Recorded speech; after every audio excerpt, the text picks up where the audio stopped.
care. Thanks.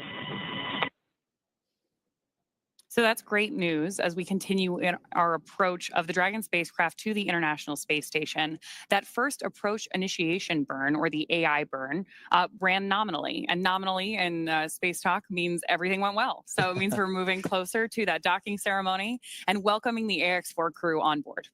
I love it. And so we'll continue to listen in and in hopes that they will continue to progress towards docking. Obviously, there's a lot of action that has already taken place over the last 24 hours. And we'd love to share a little bit of that pre-flight effort with you that built up to launch and then towards docking. So yesterday, June 25th, the AX-4 crew was driven from quarantine to Kennedy Space Center. Here you see a photo of them at a handover event. This is a special moment where the Axiom space operations crew officially hands over the crew to SpaceX before they go to the Falcon support building to suit up.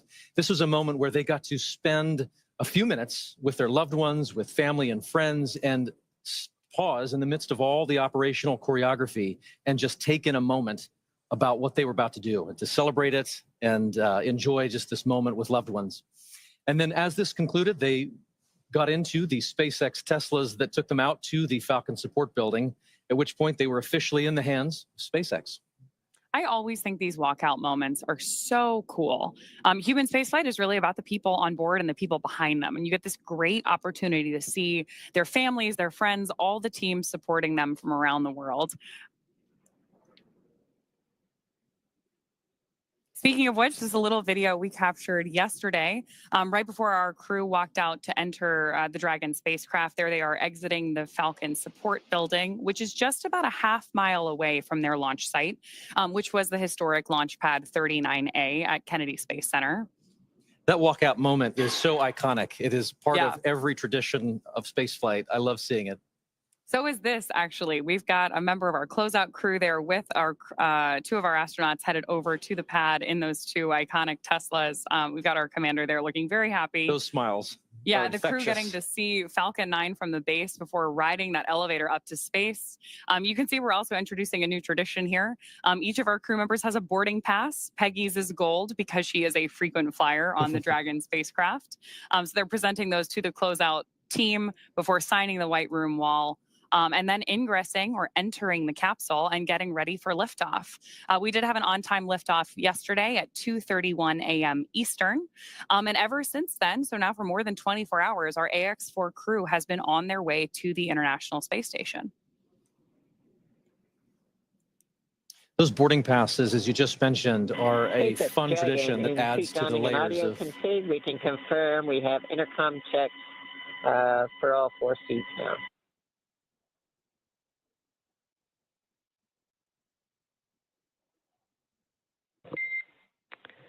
And Peggy, could you repeat your last? Just wanted to verify we had successful intercom checks, step 5.2, and suit donning and audio config. And we're just moving on. Okay, I copy successful intercom checks and suit donning and audio config complete and ready to move on. Good copy. So you'll hear us continue to talk from mission control here at SpaceX and the big loop, right? We've got NASA in the loop now too as we approach the ISS to our crew on board to perform comm checks. And SpaceX Dragon suit donning and audio config is complete for all 4 crew members. And to provide status updates. SpaceX copies 4.010 suit donning and audio config complete for all 4 crew members. So that's particularly good news for mission control because one of the things that we have our astronauts do anytime we enter a dynamic phase of flight is put on those IVA suits. So when we talk about suit donning, they've been comfortable, right? Like we had those spacesuits on for liftoff, and hopefully we'll have some shots of liftoff from yesterday here for you in a moment. But we put those spacesuits on for liftoff, and then once we're safely in orbit, the astronauts can doff or take those suits off. But now that we're approaching the International Space Station, again, we're going to don the suits, put them back on, because we're moving into that dynamic phase of flight. So we're getting some confirmation there from our crew to mission control that we're moving forward in each of these careful steps, preparing both the capsule and the AX-4 crew for docking to the ISS. And these are all good call-outs. These Yeah, are what we great need to hear. Yeah. Perfect. I love it. We were talking about ingress just a moment ago. We'd love to show you shots of launch from yesterday. The teams at Kennedy Space Center, the SpaceX teams and the NASA teams, were able to get some great shots of this Falcon 9 and Dragon lifting off.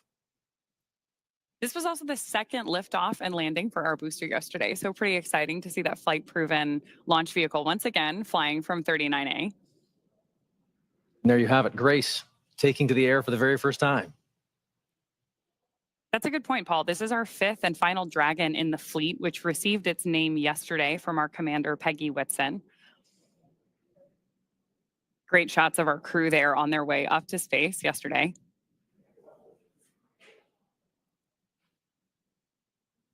Flying with them was their zero-G indicator named Joy, and Joy has become a defining characteristic of this crew.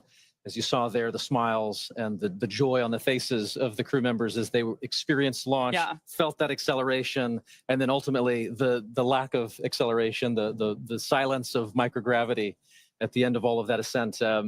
We then got to see them hours later on an on-orbit event as they were experiencing microgravity for the first time just a few hours ago. Dragon, SpaceX and here's a lovely on Dragon moment. to ground. ISS has completed their swap to the Bravo unit for C2V2. We're ready to try again for the big loop comm checks.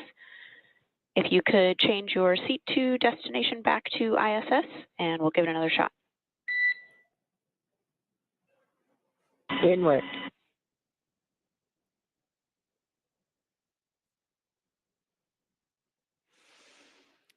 So Joseph mentioned this earlier, but C2V2 stands for Common Communications for Visiting Vehicles. And what we're doing now is that final comm check as Dragon approaches the ISS to make sure that we're ready for our visiting vehicle. Station on the big loop. We are very excited to have you loud and clear, Peggy. And we are excited to hear your voice and looking forward to seeing you guys shortly. Can't wait to see you either, Peggy. Excited you guys are here. And SpaceX copies Dragon loud and clear on the big loop.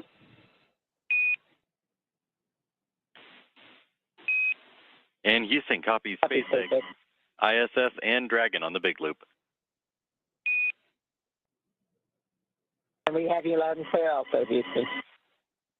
So that was an awesome illustration of the big loop. You just heard astronauts on board the ISS talking to astronauts on board Dragon, confirmed by Mission Control here in Hawthorne, and then confirmed again by Mission Control in Houston.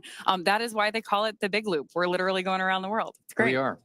Everyone checking in, confirming that we're good, that we're ready to progress. And so obviously we'll continue to listen in, and hopefully that continues to call out what we need to hear to continue forward. So we were showing you shots of the crew inside the Dragon from earlier today. This is the four of them with their spacesuits off. As you mentioned, they doffed the spacesuits. This is in their other attire. And this was each of them taking a moment to speak to their country in their own language, as well as just acknowledge what it was like to see Earth Dragon, for the first time SpaceX out those on windows. the big loop, you are go to begin your suit leak check procedure 4.011. 4.011 is in work.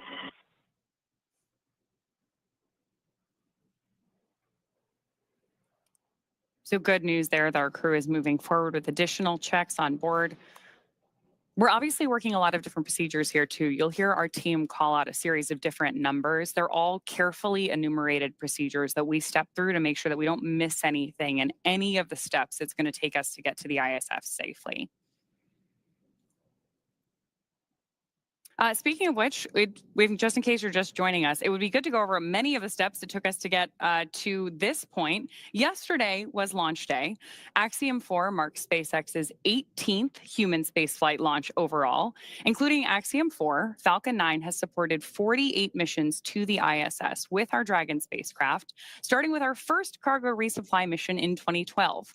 And since 2022, SpaceX has supported the next generation. Dragon, we're at step 2.2, waiting to go on the suit leak check on the big loop.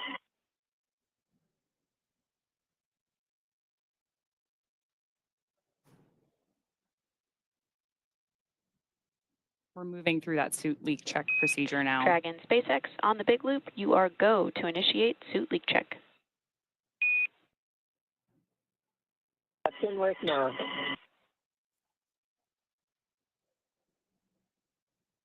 Acknowledgement there from our commander. So SpaceX has supported the next generation of commercial space exploration so far with 7 private astronaut missions as of today, with today's AX-4 mission bringing the total to 4 missions to the space station in support of Axiom Space. I love it. So AX-4 is Axiom Space's 4th mission to the International Space Station, as we've said. AX-1 was the first private crew to the International Space Station. AX-2 was known as the first private mission to feature government-sponsored astronauts, while as AX-3 was our first all-European astronaut mission to the International Space Station. And this mission realizes the return to human spaceflight for India, Poland, and Hungary. The efforts of India are conducted through the Indian Space Research Organization, or ISRO, while the efforts of Poland are as a member of the European Space Agency, or ESA. As a member of ESA, the Polish Space Agency, Polsa, has named this mission Ignis. For Hungary, this is a mission facilitated by HUNOR, which stands for Hungarian to Orbit Program. And this mission is the first mission to the space station for India, Poland, and Hungary. And after more than 40 years, this is each country's 2nd government-sponsored human space flight ever. Missions like these are significant for a number of reasons. Each of these commercial missions builds on the last, but they facilitate a sizable amount of public and educational outreach. Medical research, intergovernmental relationships are built and fostered through these moments, and the list goes on. To be honest, there are a lot of hard work goes into each of these missions to make sure that every minute is maximized. Ultimately, each one serves as a critical stepping stone on the path to providing global, sustained access to low Earth orbit. Oh, absolutely. And at SpaceX, we want to help create a future where not just hundreds of people, but thousands and ultimately millions of people can travel off Earth to live and work in space and on other planets. It all starts with missions like these. It's hard to believe that it's been 5 years since Dragon radically changed how humanity gets to space, but I am very excited to see what this mission and all the ones to follow have in store. But with that, I do want to check back in with NASA at JSC. So Joseph, let's hand it back to you. Thank you, Ronnie and Paul. And absolutely, yes, it's an incredible day to welcome the Axiom Mission 42 to the International Space Station. And I know we've already covered so many key milestones, including what it took to get to this point right now. And arrival day is always a busy one aboard the loop. We see 4 good suit leak checks. And right there, another great milestone. Another great milestone right there, 4 good suit leak checks. And we talked about that earlier about during the dynamic phases of flight, the crew puts those suits on to make sure that everything is safe and sound for them to provide that extra layer of protection as they continue to chase down the International Space Station. Now, from the space station perspective, here inside the International Space Station Flight Control Room at NASA's Johnson Space Center in Houston, Texas, arrival day is always a busy one. And this morning, with no exception, NASA's astronauts Anne McClain and Nicole Ayers are already in position inside the cupola module, and they're using specialized software to keep track of Dragon's trajectory and confirm it remains inside its designated corridor. Now, the next key milestone that we're going to keep an eye on now is a course correction or a mid-course burn that's pretty much halfway between the AI burn, which went successfully a few moments ago, and then up to waypoint 0, which is really going to start those key gates that the Dragon Grace spacecraft will start navigating on its way towards the International Space Station and docking to that zenith port, that space-facing port of the Harmony module. Now, once Dragon is docked, Nicole Ayers of NASA will be the first one to begin the hatch opening operations. She'll start by opening the large hatch on node 2. That's that zenith space-facing port we were talking about, and that gives the crew access to the pressurized mating adapter. From there, they'll begin pressurizing what's called the vestibule. That's the small space in between the Dragon and the space station hatches. This area was exposed to the vacuum of space before docking, so it'll need to be filled with air to be equalized with both the pressure, both for the spacecraft and anyone inside the space station to equal out and for those to pass through. ERS will then use a small valve on the station's hatch to gradually introduce air into that vestibule. And meanwhile, the flight controllers here in Houston will be closely monitoring the pressure readings to confirm that the seal is tight and everything is leak-free before giving the go for hatch opening. Now here inside the International Space Station Flight Control Room, the controller is already hard at work. They've been doing so all morning long and well into since launch really and beyond. NASA Flight Director Allison Bollinger and her Athena flight team are leading operations here in the International Space Station Flight Control Room in Mission Control. And then seated to my right, to their right is the Capcom, who you'll hear communicating to the teams on the International Space Station, a part of that big loop. You heard the comms checks multiple times between SpaceX, Dragon Grace, International Space Station, and the teams in Houston. So we're all on one single line of communication. Now, taking a look at who's aboard the International Space Station, we heard them mentioned a little bit earlier on, and currently aboard is the Expedition 73 crew members. And they are led by Commander Takuya Onishi, who is on that far right-hand side. And several members of this expedition crew have celebrated some key milestones for him. For Takuya, he celebrated 200 days in space about 2 weeks ago. Up next is NASA's Anne McClain. She is sitting right in front of Takuya on that right-hand side. She recently celebrated 300 days in orbit this past week. For Nicole Ayers, just on the other side of that Expedition 73 crew patch, she recently celebrated 100 days in space on Monday. And she and McClain are going to be the ones that are going to be monitoring the Axiom-4 team and Dragon Grace to the International Space Station. Then NASA's Johnny Kim, a flight engineer. He is on the back left-hand side of that image. Kirill Peskov of Roscosmos, a flight engineer, celebrated 100 days in space on Monday. And Sergei Ryzhikov, flight engineer, right there in the center. And then you have Alex Zubritsky, a flight engineer of Roscosmos as well. So flight controllers here in Houston have also begun the process of feathering the station's solar arrays and looking to get that multi-step procedure designed to protect the arrays from thruster plume exposure during Dragon's final approach. Now, taking a look at the updated timelines and what we're looking forward to, we're about 7 minutes away from that AI mid-course burn, and from there about 27 minutes from that waypoint 0 mark. And then from that point on, the space station and Dragon will continue to close the gap between each other. And then about 1 kilometer away will be the two vehicles, and that'll be in about 13 minutes from now. So again, a lot happening surrounding Dragon Grace and the Axiom-4 crew, as well as those aboard the International Space Station.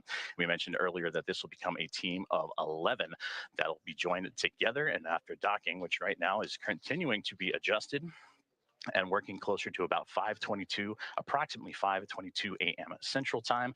And then we'll have the hatch opening, which we just walked through the procedures of having to equalize the pressure between Dragon and Space Station so those could pass through. And then we'll have the welcome remarks shortly thereafter. So still a lot of key milestones coming up for everyone on board. But to dive deeper into that that AI mid-course burn, again, that's about the halfway point from the AI burn to waypoint 0. And that gives Dragon the ability to perform a mid-course maneuver, and that will give them to be about 400 meters or so below the International Space Station. And then, of course, we'll swing up and over top to then line itself up for waypoint 0, which will be, again, to the zenith port of the International Space Station. And from there, Dragon will execute a small mid-course maneuver, and that's just to fine-tune its approach and bring it to about that 400-meter mark and get ready for the remainder of its gates and those checkpoints it has to come to for the International Space Station and Dragon to eventually meet up. Now, about 90 minutes ahead of docking, attitude control of the International Space Station will be handed over to the Russian thruster system, giving the station a finer point capability as Dragon closes in. We're looking forward to welcoming the Axiom-4 astronauts aboard the International Space Station. Now, as we continue to get ready for that approach initiation burn, or that mid-course burn in about 5 minutes or so, we're going to continue to check in with our teams in Hawthorne and here on the ground in Houston. As you can see right there, the process that it took for Dragon to get to the International Space Station, starting about 45 minutes after launch yesterday with the phase burn, and then that stair-step approach to get to the front door of the International Space Station with those 5 key burns leading into the approach initiation. Now, all teams on board the International Space Station have been up and at it early this morning. We talked about the roles for Nicole Ayers as well as Anne McClain getting ready to welcome the Axiom-4 team. You heard the great communications between the two already as they are eager and anxious to welcome Peggy Whitson, the former NASA astronaut and commander of Axiom-4. She continues her record-setting mark as the most experienced astronaut, American astronaut in the history.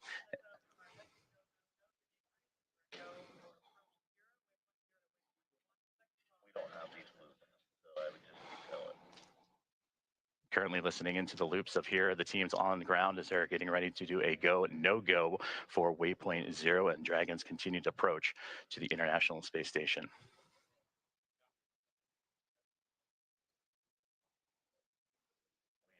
We have no views. You're going to have to keep tap dancing, and we don't have these loops in our broadcast, so you're pausing.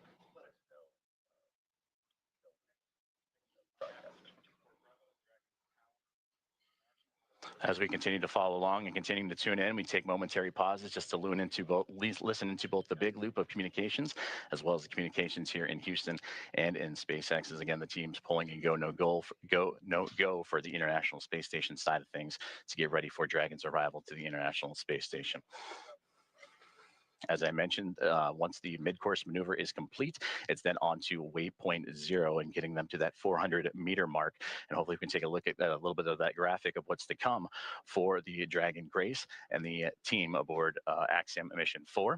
And you see there waypoint 0 about that 400-meter mark just outside the approach ellipsoid, that 400 kilometer by 2 kilometer by 2 kilometer invisible oval ellipsoid outside of the International Space Station, one of 2 imaginary boundaries that the Dragon will have to pass through. And then, of course, it'll make its way onto the keep out sphere.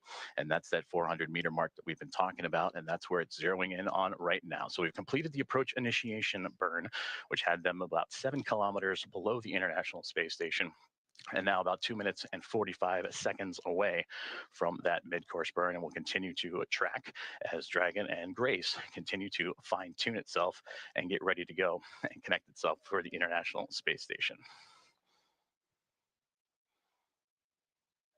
Now, of course, before Dragon is given permission to move inside the approach ellipsoid, the spacecraft configured to be known as what is a 24-hour safe trajectory. And this means that if Dragon were to lose control in its thrusters, it would be at least 24 hours before it could move inside the approach ellipsoid again. But again, those upcoming milestones, everything continuing to press on along as Dragon, so far so good, as it continues its chase down of the International Space Station.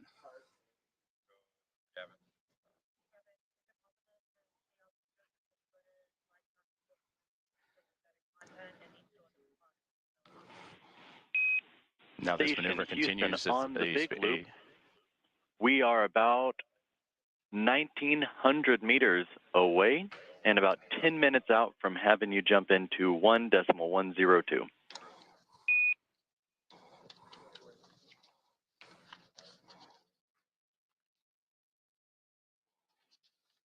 Great call outs there, as you heard the team saying, about 1,900 meters away, that all that separates the Dragon and Grace spacecraft and the International Space Station.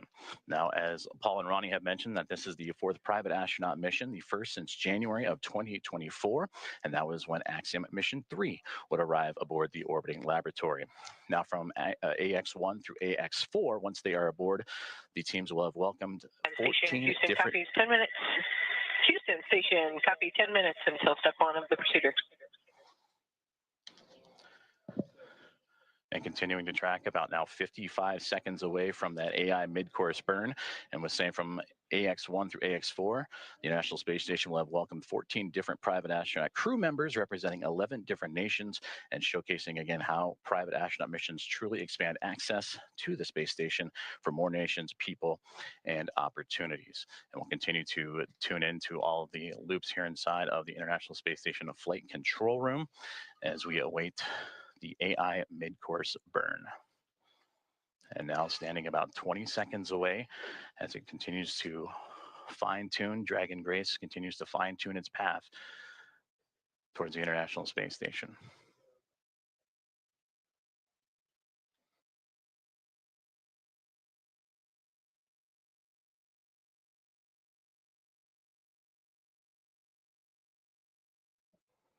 And we just received confirmation that the AI mid-course burn is now in progress.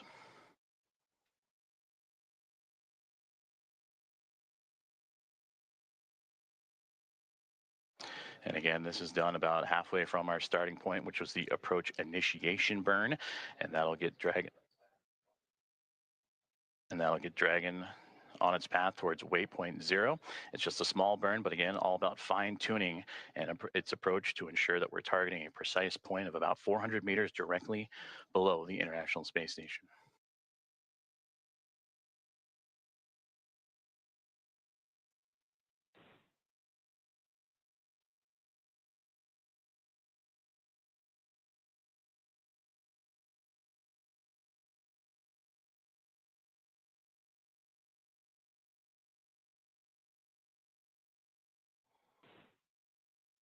As you can see on your screen, the team on the right-hand side is those working and monitoring the AI mid-course burn, as well as the teams on the left.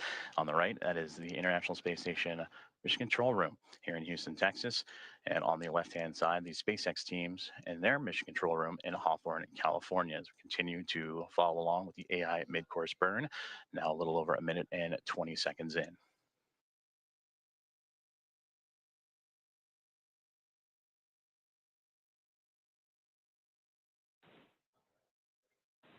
And mid-course burn has just been completed and everything has been reported as nominal. Dragon, SpaceX on the big loop, mid-course maneuver complete. Performance was nominal. The trajectory has converged on waypoint 0. So great news there. And Dragon copies on the big loop. And confirmation from Dragon Grace, and you heard Commander Peggy Whitson relaying down to the ground. And now the next milestone that we're zeroing in on is waypoint 0, which will be about 18.5 minutes from now. Is that slow but methodical approach for Dragon Grace and the Axiom-4 team continues to make its way towards the International Space Station. And with that, we'll check back in with Ronnie and Paul back in Hawthorne. Awesome. Thanks so much, Joseph. I'm loving all of these check-ins that we're getting about Dragon's progress on its way to station, how the crew is doing, hearing these call-outs from the nets. But I'm getting really spoiled today because you had great stories about the crew while we were here in kind of like our pre-show warm-up. And I would love to hear a little bit more about how you followed along the AX4 crew in like the 10 months leading up to this. Absolutely. And really like followed their preparations and everything that brought the crew to today. Certainly. And so there's obviously a large team that facilitates all of the operational training flow and helping prepare them for this moment.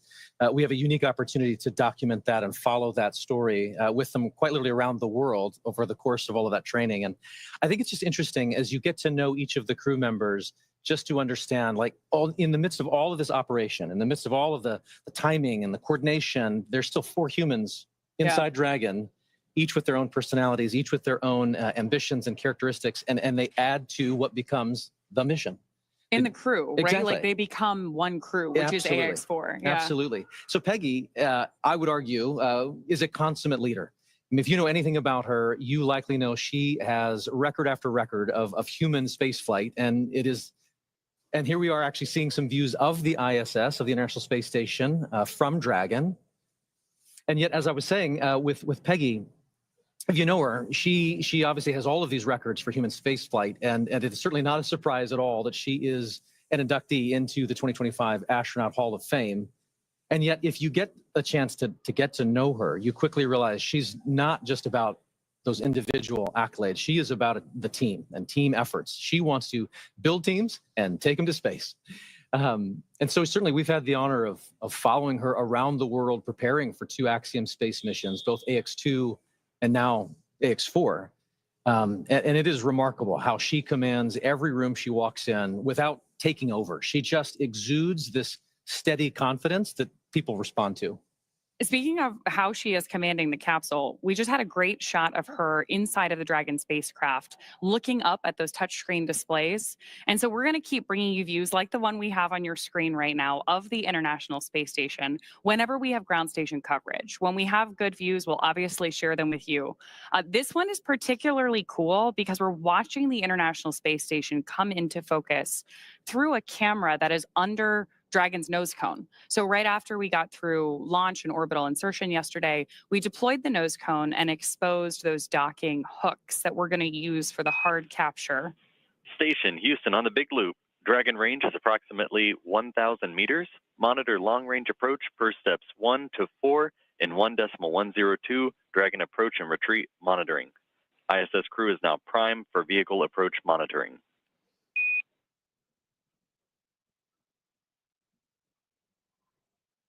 More of those joint communications on the big loop there about that approach that we're watching on our screen right now. It's pretty cool.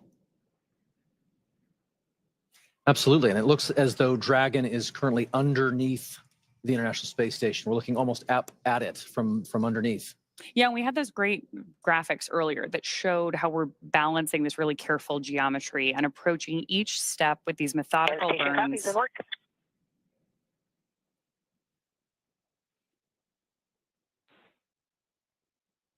Acknowledgement from our commander there. So we're stepping through each of these really methodical burns of those Draco thrusters on board Dragon. There are 16 of those thrusters around the spacecraft, and we use them for these careful fine-tuned maneuvering once we get to orbit. So right now on our screen, we've got our commander, Peggy Whitson, and our pilot, Shubhanshu Shukla. And you got a chance to chat with Shuks in the lead up to this launch too, right? Absolutely. He is such a unique, quiet force. He is witty and smart, and I tell you, 3 steps ahead of any given moment, and you don't even realize it. He's already there. He has said that his career is defined by simply saying yes, which I thought was so interesting and powerful and simple. I mean, effectively, he was saying that every opportunity, whether it was to get a chance to learn to fly or join the military or even pursue this mission, he simply said yes. And in doing so, he walked through the door and made the most of it. No matter what he's faced alongside this crew, from days of poor weather out at the Knowles expedition, which is the National Outdoor Leadership School, to processing kind of the immense volume of procedures that must be taken on and understood across all of the myriad of procedures that one must understand and become proficient on for this kind of a space flight. In the midst of all of that, he has remained calm and collected, and quite honestly, it just made it look easy. And what's more, he has this unwavering spirit about him that just invites everyone around him to step up and into their roles effectively. It's awesome to hear these stories about the way this crew really came together and everything that brought them to the mission today.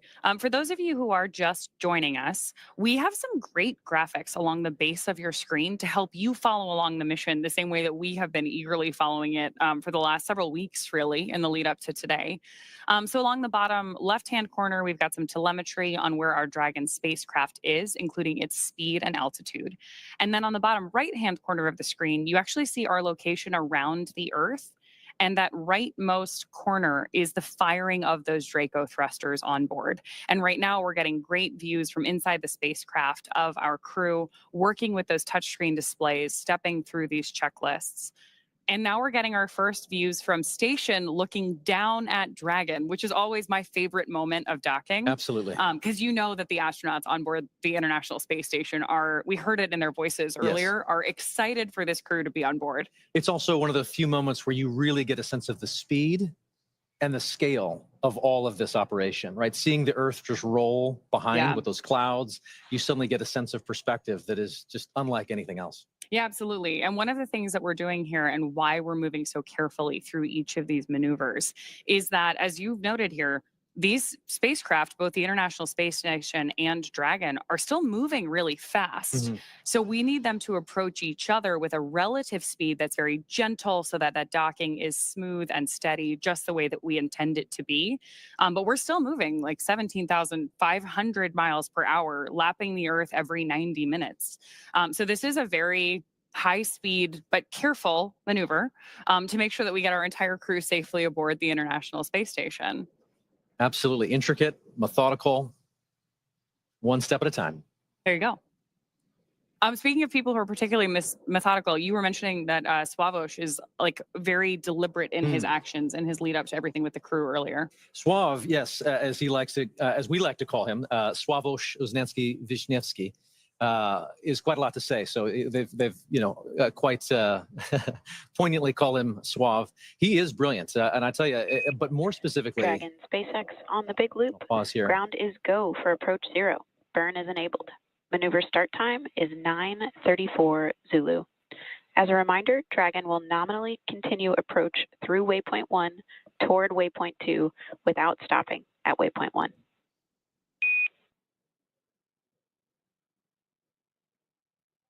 And there we have another. Dragon copies all, and we're go for the approach as well. Another call out between Core and our commander, acknowledged by Commander Peggy Whitson. And that was a cool call out too, because we told the crew that we're going to move right through waypoint 1. Each of those waypoints are an opportunity for us to pause and make sure that everything's going well. So that means that everything's really going on track, right? We're ready to move into this next process of approaching the station. So we were talking about Sław, and just to finish that thought, I have often described him as somebody who is brilliant, but more specifically, he is curious. Sławosz is certainly one who is genuinely in pursuit of knowledge and understanding. I've actually never seen him to shy away from asking the next question. Throughout all the training, you can expect him to raise a hand and lean in, and everyone else does as a result. I mean, you just kind of get pulled into that earnest pursuit of knowledge, and he wraps it all up in a pretty good charm. He's exciting to learn beside. You know, I for one found myself wanting to lean in and learn alongside him as an outsider here. But his curiosity is probably matched only by his love for exploration and being out in the unknown. From sailing to hiking to kind of peering over that next ridge, he is one who is constantly seeking and experiencing something new. He has a love for this life and for this planet that is infectious. One can only imagine how that perspective is growing as he's looking out the window and seeing the Earth and perhaps even maybe the ISS at this point outside Dragon. Oh yeah, absolutely. I mean, speaking of his love of something new, 3 of the crew members that we have on board AX-4 are first-time flyers to low Earth orbit and to the International Space Station. So very excited to hear their take on both being up there and then everything they have to share with all of us once they return. So with that, can we round out some stories here for our 4th crew member? Absolutely. So Tibor, he is an incredible thinker. You can just see him process any information and immediately then begin to put it to use. He is someone who just grabs and goes. But also, even more than that, he's someone who really feels things deeply. He cares about what this mission is. He cares about what it means for all those back home in Hungary. He's got a very high emotional intelligence, I would say. He can read the room in an instant. But I tell you, his gift to humanity is to then be able to elevate and brighten everyone around him. I don't know of a single instructor, maybe ops team member, or even medical support staffer who doesn't smile when they think of Tibor Kapu. And I also tell you, he is tireless. There is quite a lot that he is capable of and responsible for, and that is invigorating to just see him approach every step of everything he's asked to do with diligence. And there were a lot of steps in the lead up to this for our crew. Astronaut preparation is extensive, from training that's specific to each crew member's role to learning SpaceX protocols, space station systems, and preparing for the science and outreach activities they'll be conducting in space. Private astronaut training is pretty rigorous. So in addition to the work that they did in the field, like you mentioned with the National Outdoor Leadership School, or NOLS. Station Houston on the Big Loop. First step, 1 of 1.102. Can you please confirm Dragon is in sight and give us an attitude assessment?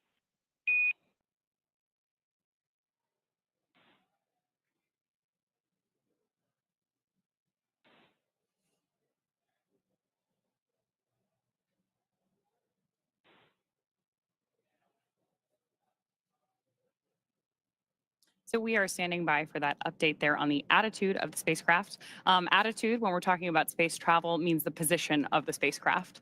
So with that, I do want to bring it back to the training, because this crew on board AX-4 spent 35 days training inside Dragon. To prepare them for flight, our teams at SpaceX spent the last several months teaching the crew about orbital mechanics and how to live inside the Dragon spacecraft. Well, this was more of a review for Peggy Whitson. For the rest of the crew, as we mentioned, this is their first time flying to space. Our training program includes nearly 100 different lessons covering all aspects of the flight.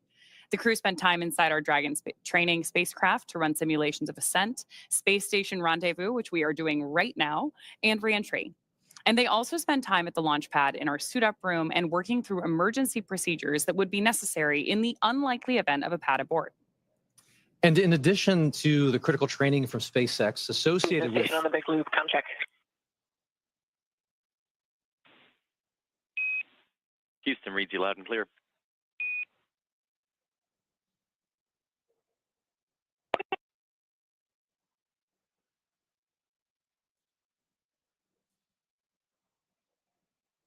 And as we were saying, in addition to the critical training from SpaceX associated with all of these dynamic phases of ascent and return, Axiom Space has facilitated a host of training efforts since August over these last 10 months to ensure that the crew and all of those who support them are ready Station for this Houston on mission. the Big Loop. We did not copy your last.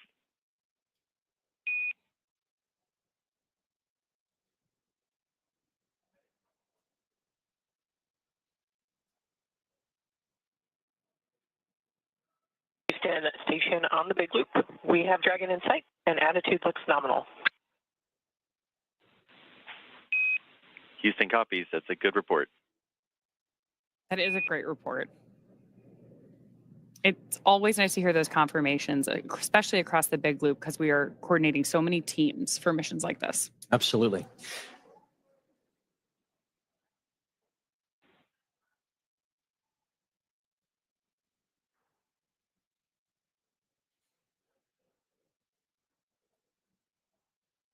Looking at the graphics at the bottom of the screen, you can see where Dragon is over the Earth. And from my vantage point, I believe that is just east of Africa.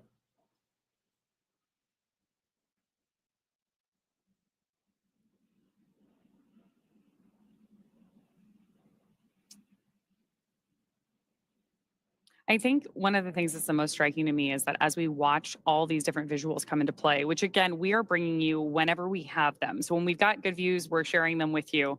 We're really seeing how quickly Dragon is approaching the station.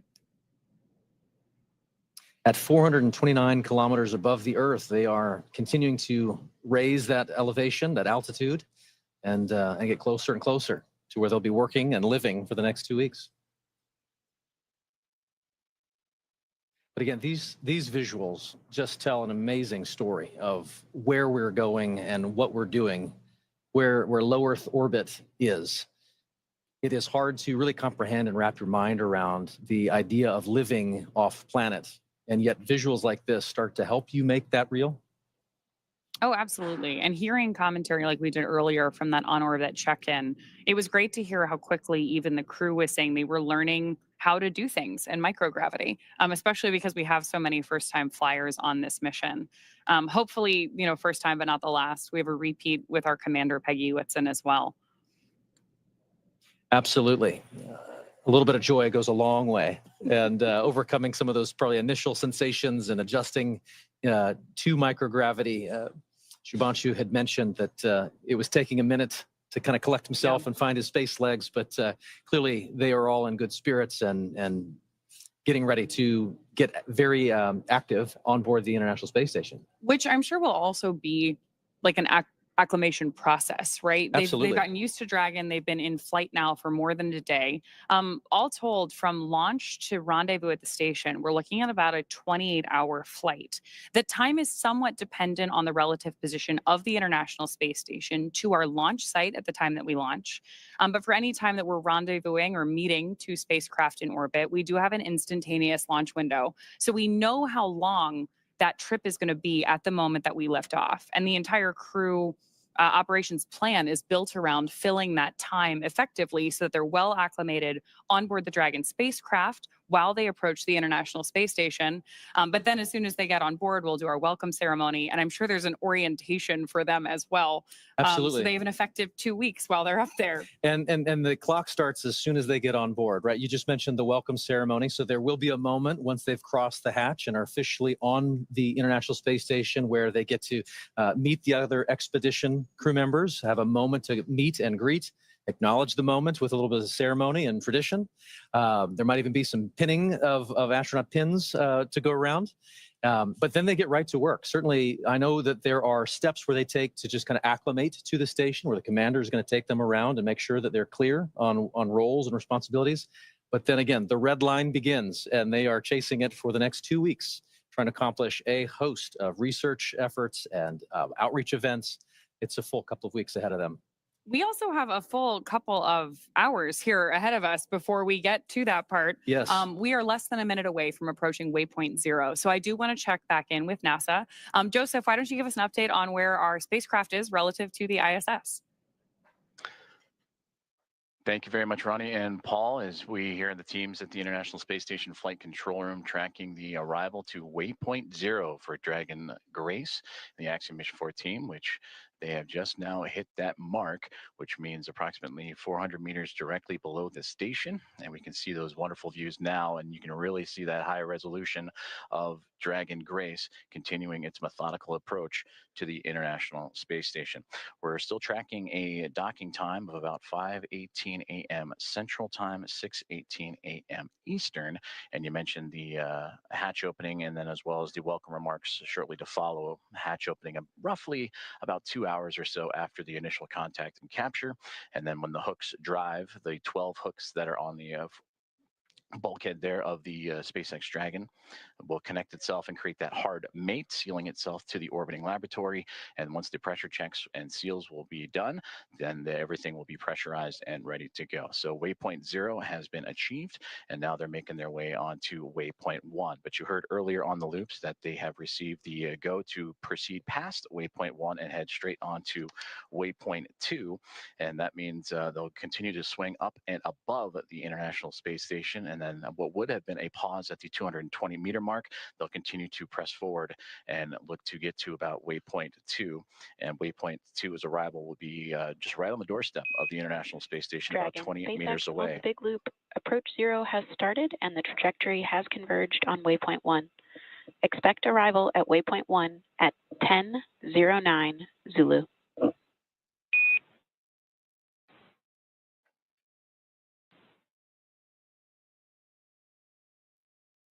Expecting arrival at waypoint 1 at 10:09 Zulu.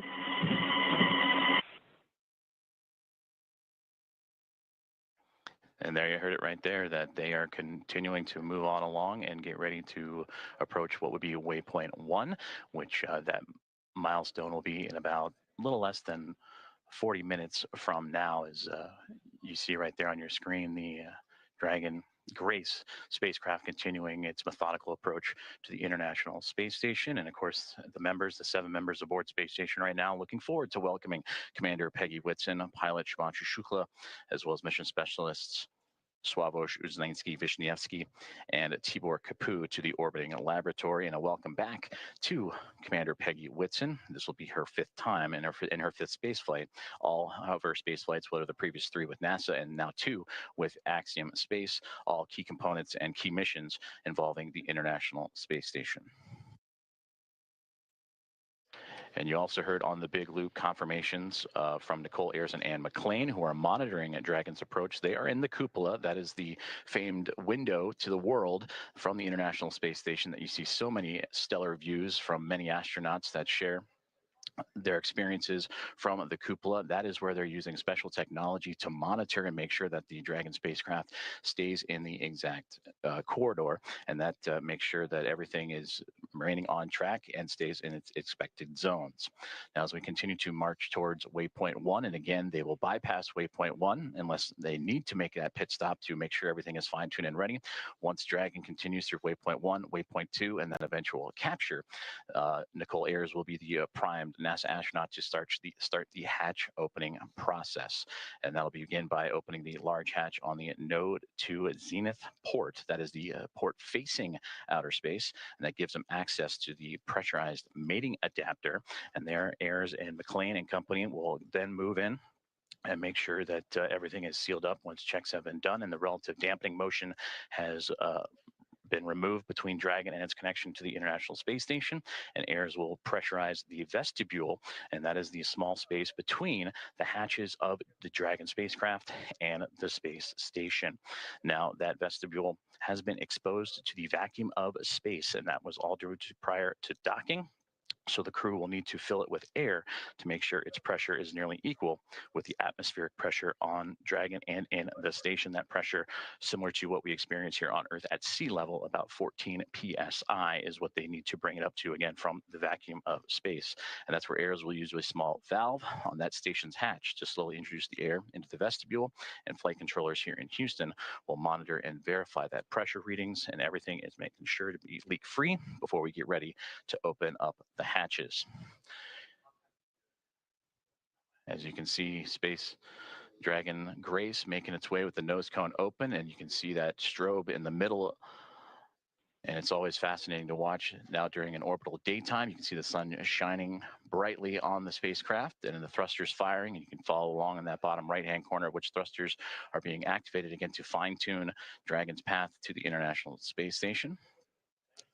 But seeing that strobe, always fun when it illuminates from the Dragon perspective on the International Space Station, and we may get some of those great views closer to docking. And again, that docking time tracking closer to 5:18 a.m. Central Time, 6:18 a.m. Eastern, and that is where the soft capture will connect, and then the hooks will drive. The 12 hooks, 2 sets of 6, will drive and form the hard mate and bring Dragon and the space station closer together before the leak checks, the umbilicals for communication and power, everything will be connected, and then the pressurization of that vestibule from NASA astronaut Nicole Ayers and team will begin.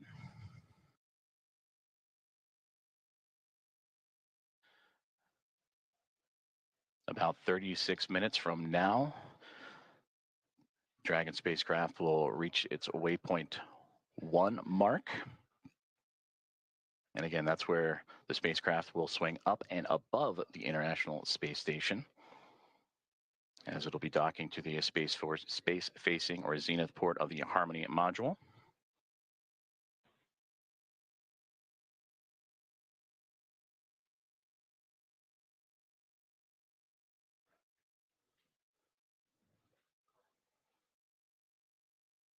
And you can see great views again of Dragon. On the big loop per block Bravo. Dragon attitude is as expected. Houston copies. Thank you.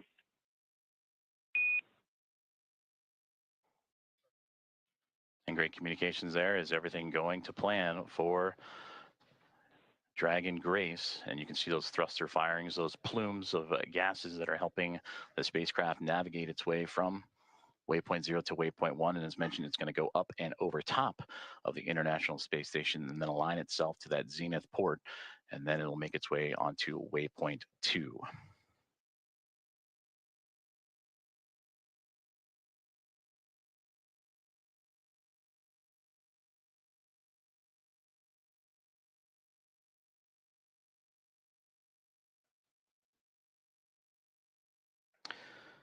As mentioned previously, all visiting vehicles that arrive to the International Space Station take this phased approach when going to the orbiting laboratory, stopping at those predetermined gates. And that's for teams here on the ground, both in SpaceX and in Houston, to run quick checks on vehicle performance before approaching the laboratory.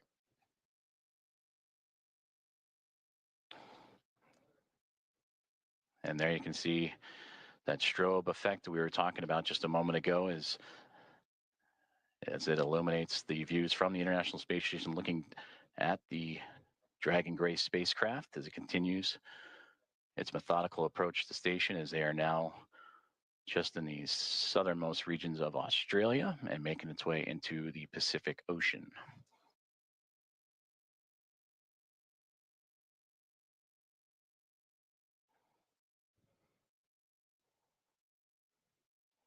Both Dragon and station just began an orbital nighttime period, so we'll continue to lean on that strobe effect on the spacecraft to follow along.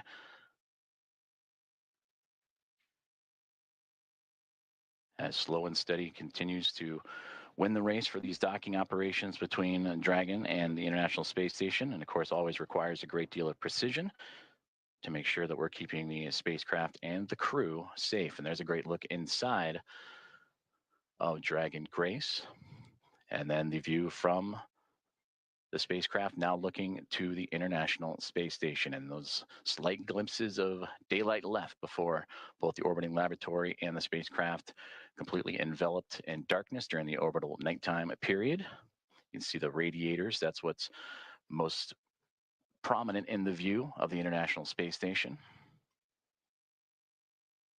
And at the very top of this view of the International Space Station, you can see what was Dragon Endurance. That is the Dragon spacecraft vehicle that Crew 10 took to the International Space Station back in March. So upon docking, and once everyone is settled, you will see the International Space Station flying with both Grace and Endurance, and 5 total vehicles connected to the orbiting lab.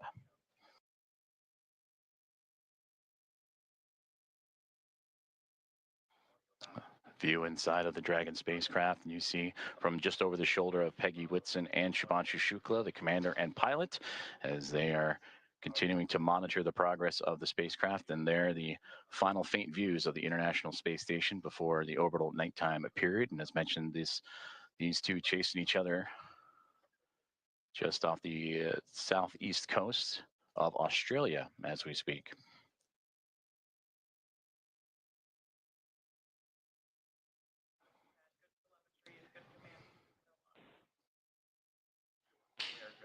And a great view of that center screen there, where you're seeing Dragon lining itself up with the International Space Station, and the views that both pilot Shubhanshu Shukla of ISRO and Peggy Whitson, commander of Axiom-4, are monitoring.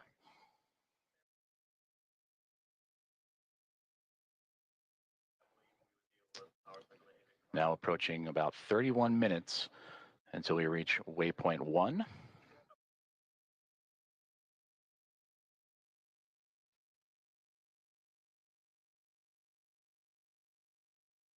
And once the spacecraft reaches waypoint 1, it'll be about 220 meters away, a little more than 656 feet from the orbiting laboratory, as Dragon Grace on its inaugural flight, looking to connect up to the International Space Station.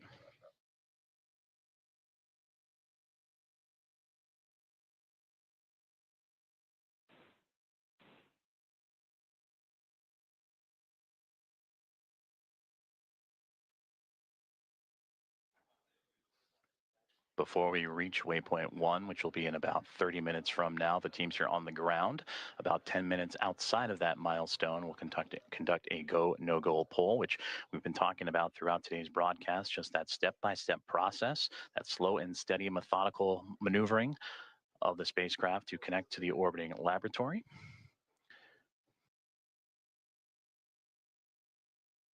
And we're continuing to follow along for an approximate docking time of 5:18 a.m. Central Time, 6:18 a.m. Eastern.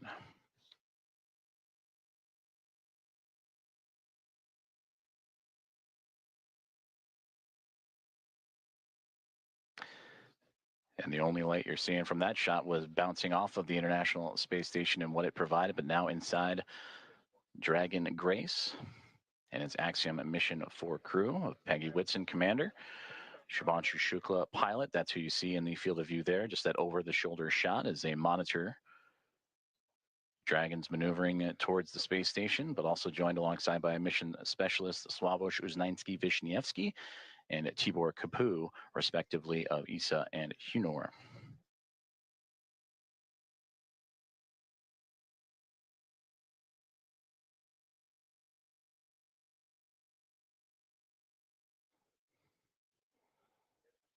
And as we continue to take a look at the orbital nighttime phasing of the International Space Station and the Dragon Grace spacecraft, you see those thruster firings continuing that methodical approach for the craft.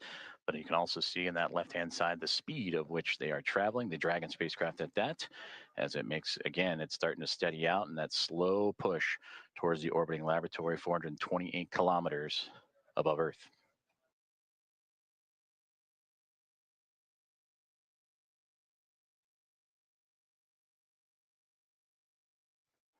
Once aboard the orbiting laboratory, the Axiom-4 crew will participate in about 60 research investigations representing 31 countries, and more than 24 of those experiments supported by the ISS National Laboratory.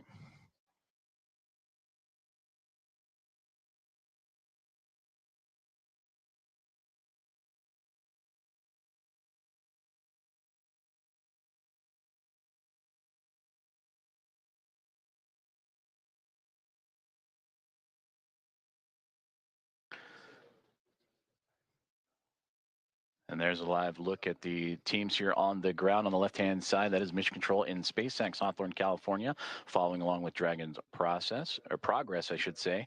And on the right-hand side, it looks to be Axiom Space here in Houston, just down the road from Johnson Space Center, NASA's Johnson Space Center, where we are located.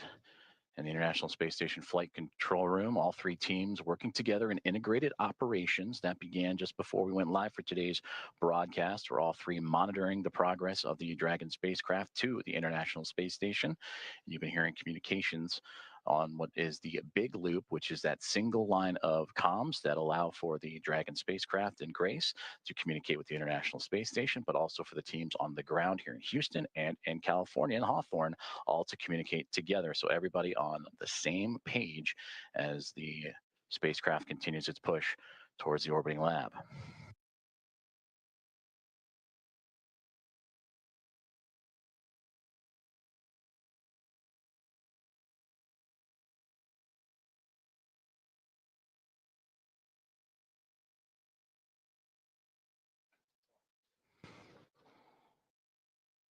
We are about 26 minutes away, a little bit north of that, until we reach waypoint 1 for Dragon Grace. As you can see, some of that telemetry and data populating the screens inside of the spacecraft that the team on board are carefully monitoring.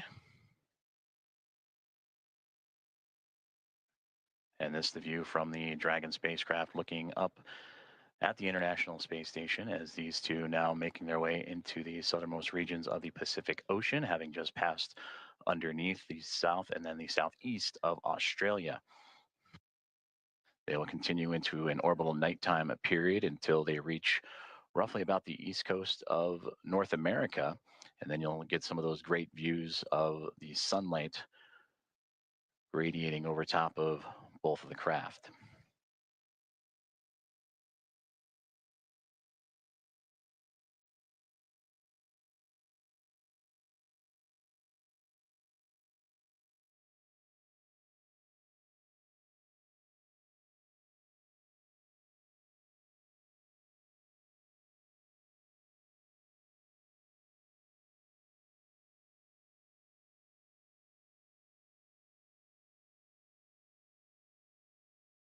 You heard earlier that this, since launch all the way up to the anticipated docking time, will be about a 28-hour process, 28, 29 hours or so. So a lot has happened in a short amount of time as the teams in Hawthorne, California on the left and the teams on the right-hand side in Axiom Space working together with those here in Houston.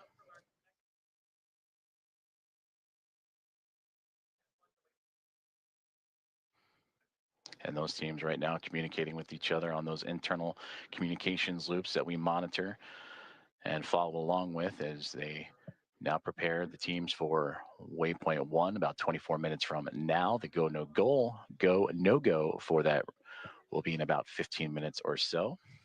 And we'll keep an ear out for those comms as again, Dragon starting to slow down its approach towards the International Space Station, a very methodical journey that all started shortly after launch, what was yesterday morning at 1:31 a.m. Central Time, 2:31 a.m. Eastern. That saw the Axiom mission 4 team reach orbit and begin its journey to track down the International Space Station, the 4th private astronaut mission and the first since January of 2024, when Axiom mission 3 would join the expedition aboard the orbiting laboratory.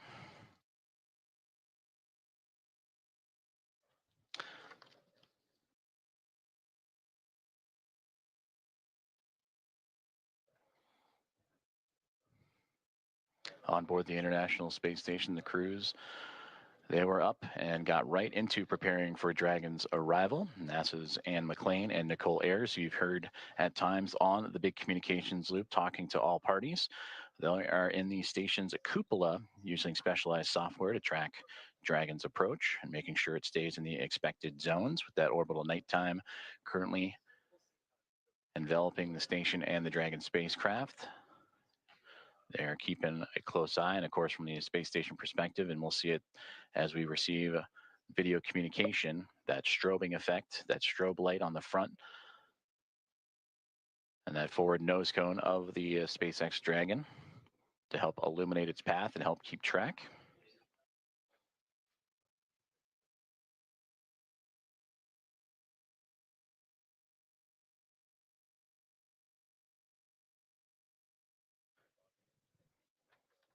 Earlier, we also received that as the Dragon spacecraft makes its way towards waypoint 1 about 22 minutes from now, that the teams on the ground were looking to bypass this milestone, but will again do a go, no go poll, make sure everything looks exactly as it should before allowing that bypass of the spacecraft, and then its maneuver up and over top of the International Space Station, and then proceeding onto waypoint 2.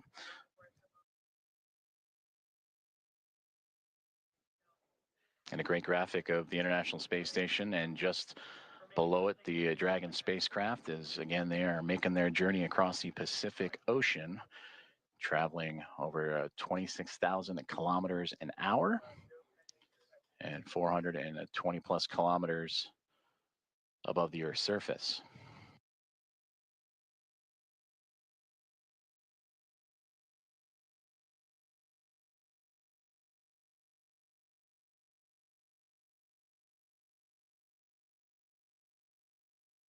We've been talking about that methodical approach for the Dragon spacecraft that started immediately, or 45 minutes or so immediately after launch yesterday morning, in which they would execute a series of burns from the phase burn to the boost burn, co-elliptic or close burn, transfer, and co-elliptic burn. Those 5 burns allow for the stair stepping of Dragon to climb up in altitude, but also to close the gap, the distance between the International Space Station and the spacecraft itself. And that is what's led us up to this morning. The approach initiation burn started just shortly after the start of this broadcast, in which Dragon, in integrated operations with SpaceX and NASA working together with Axiom Space, all monitoring closely as Dragon Grace continues its way towards the orbiting lab, and looking to turn a crew, the Expedition 73 crew of 7, into a total of 11, a full house above the orbiting lab.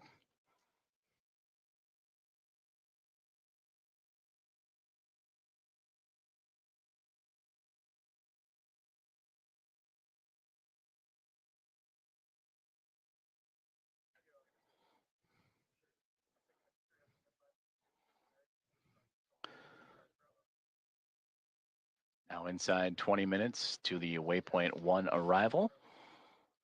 And about 10 minutes or so, the teams here inside Houston, as well as and SpaceX in Hawthorne, California, will continue to monitor and do the go, no go for waypoint 1. And if everything is on track, they'll continue to proceed through waypoint 1 onto waypoint 2. And waypoint 2 has them right on the doorstep of the International Space Station, about 20 meters out when they arrive to that waypoint, a little more than 65 feet away.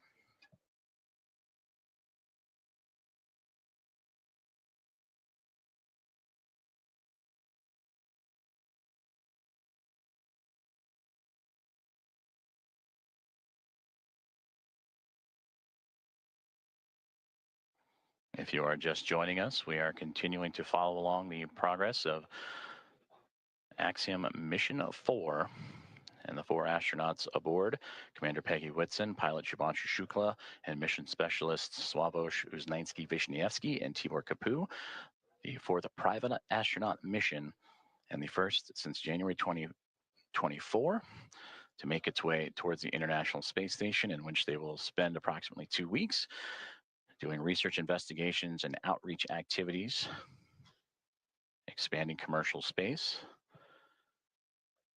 We are tracking a docking time of approximately 5:18 a.m. Central Time, 6:18 a.m. Eastern. The next key milestone that we are keeping an eye on is the arrival of the spacecraft to waypoint 1.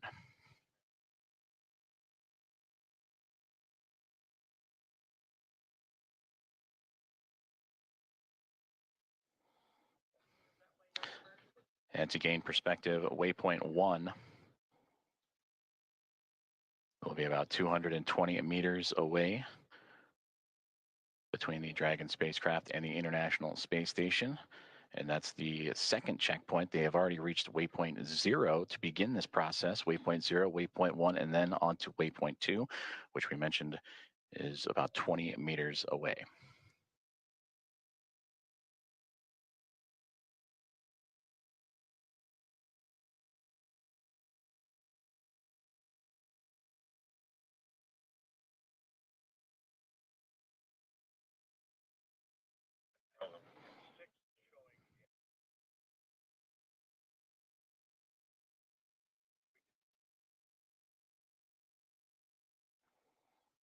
Okay, Spur, you said downlink 6.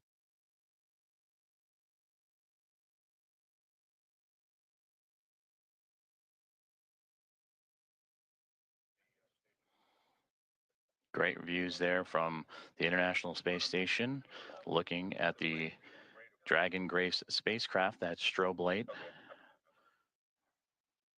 illuminating its path, as well as the port and starboard side lights. The red and green that you see on your screen is both the International Space Station and Dragon Grace in an orbital nighttime period. They're actually crossing over the Pacific Ocean, about to cross over the equator, and then eventually make its way over the west coast of North America.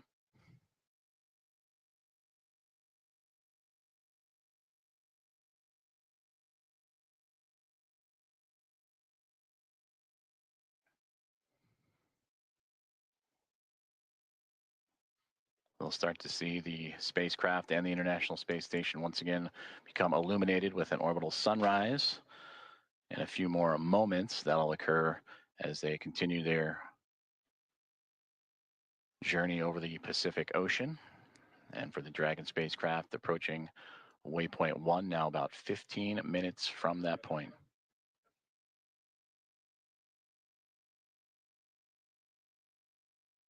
And we'll continue to bring those great views as you see that slow and steady progress of the Dragon vehicle as it continues to track down the orbiting laboratory. And on your screen, you see the speed and altitude, where it is in over the Earth in current relation. But on that far right-hand side, that's the thruster firings. And you just see those illuminate every so often as Dragon continues to fine-tune its path towards the International Space Station.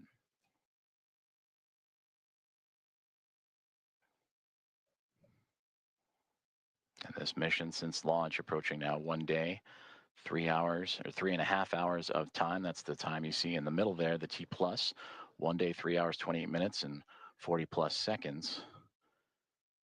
As the crew aboard, anxious and ready to join the Expedition 73 crew aboard the International Space Station. And as we take a look at those crew members and introduce them to you, that'll welcome the Axiom-4 team.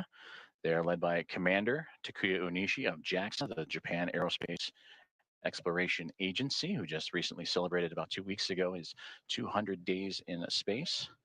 Anne McLean, NASA flight engineer, will be there as well. Her and Nicole Ayers, the two NASA astronauts monitoring Dragon's approach to the International Space Station. For McLean, celebrating 300 days in space last week.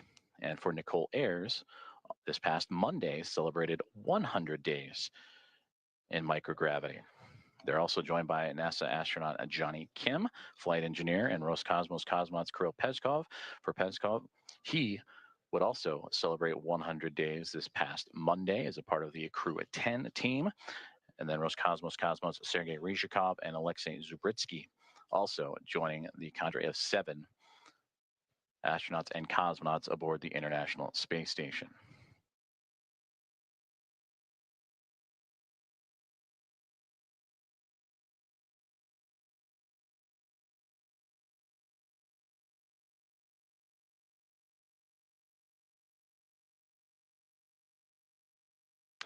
We mentioned earlier, this is the 4th private astronaut mission to the International Space Station, and the first since January of 2024, since Axiom Mission 3. From the Axiom Mission 1 now through Axiom Mission 4, the International Space Station will have welcomed 14 different private astronaut crew members representing 111 different nations, and showcasing how these private astronaut missions truly expand access to the space station for more nations, people, and opportunities.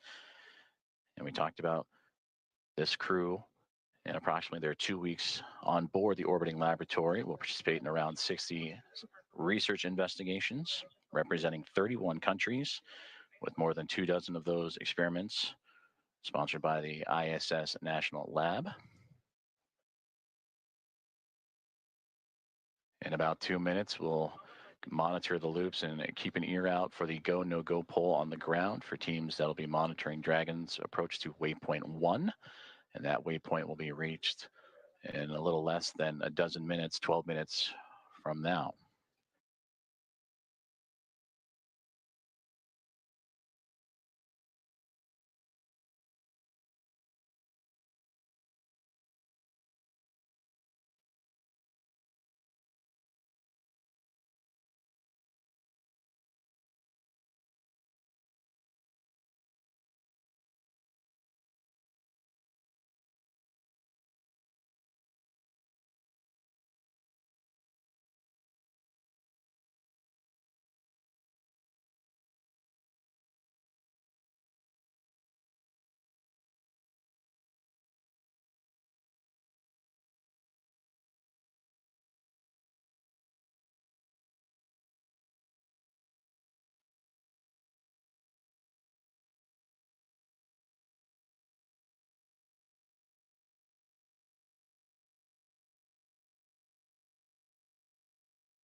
This is Mission Control Houston as we are continuing to monitor the Dragon Grace spacecraft and Axiom mission 4, the private astronaut mission, as it continues its approach to the International Space Station. They have moved past waypoint 0 and are now on its way to waypoint 1, the second of 3 checkpoints or 3 gates for this journey for the spacecraft to the orbiting laboratory. We just received update that the new anticipated docking time, approximately 5:30 a.m. Central Time, 6:30 a.m. Eastern, as the Dragon spacecraft and the International Space Station teams here on the ground, both in Hawthorne, California for SpaceX and inside of NASA's Mission Control Houston and the International Space Station Flight Control Room, continuing to work together in communication and relay those updated data and projections and trajectory and all the information needed. So again, that docking time has been updated to now approximately 5:30 a.m. Central, 6:30 a.m. Eastern.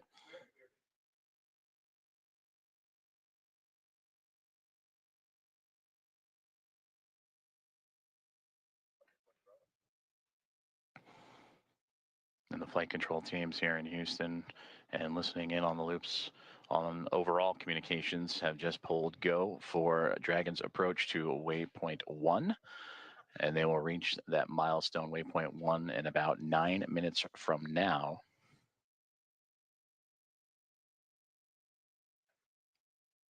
This waypoint will have the spacecraft 220 meters away from the International Space Station, a little more than 656 feet.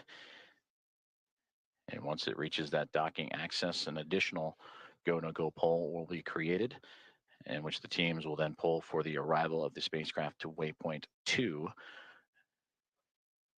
And given the go there, Dragon Grace will move to within 20 meters and a little more than 65 feet from the orbiting laboratory.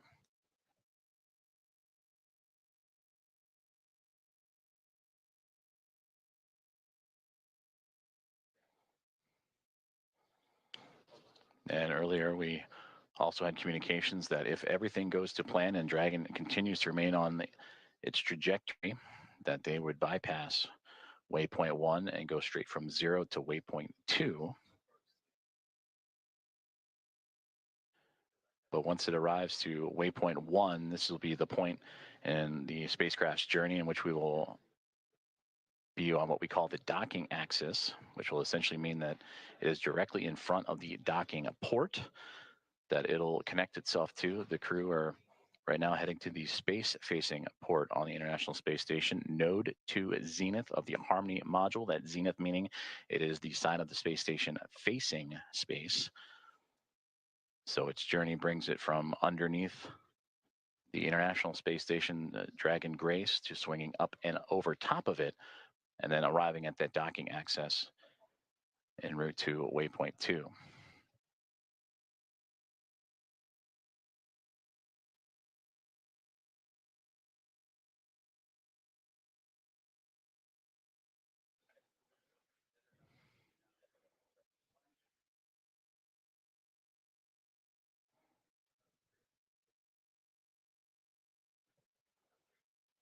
We'll continue to bring views of the International Space Station and Dragon Grace spacecraft as we receive them, as the two continuing their chase to connect up as they're now making their way towards the western coast of North America in an orbital nighttime configuration. And we've seen views of the Dragon spacecraft in that orbital nighttime with the strobe lights shining bright. Once it gets closer, it'll actually illuminate the International Space Station and allow for greater views of the docking port itself that it'll connect to. And again, that node 2 is zenith port of the Harmony module of the space station.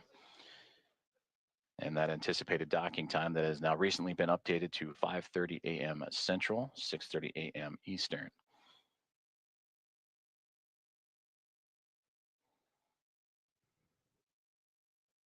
Teams on the ground have pulled go for Dragon's approach to waypoint 1.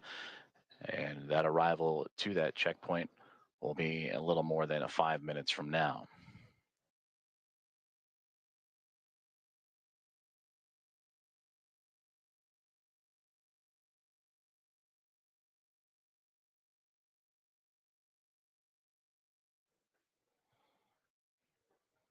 The crew inside Dragon Grace Axiom Mission 4. They are in their launch and entry suits and ready to continue their journey towards the International Space Station. And there you see it, the view from the orbiting laboratory, looking at Dragon Grace. As you see that strobe light we were just mentioning, as it gets closer, will illuminate the side of the orbiting laboratory, as well as the port and starboard lights, the red and green. Crew in their launch and entry suits, providing that extra layer of protection and pressure, and that happens, are in them during these dynamic phases of flight.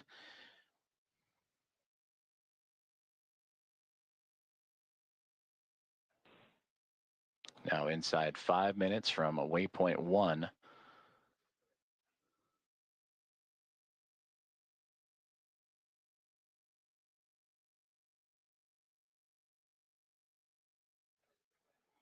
When Dragon docks to the International Space Station, there will be 5 spacecraft connected to the orbital outpost, and we'll bring the crew up to 11 crew members, and the overall total of the International Space Station to 288 visitors since 1998.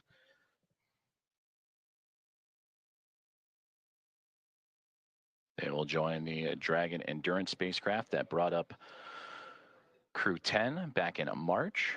They will also join with the Soyuz MS-27, a spacecraft that brought NASA astronaut Johnny Kim to the International Space Station in early April. And then 2 cargo craft, Progress cargo craft from Roscosmos also aboard the station, and then eventually the Dragon Grace spacecraft, as we get now views inside of Dragon Grace and looking over the shoulders of Commander Peggy Whitson and pilot Shubhanshu Shukla of ISRO.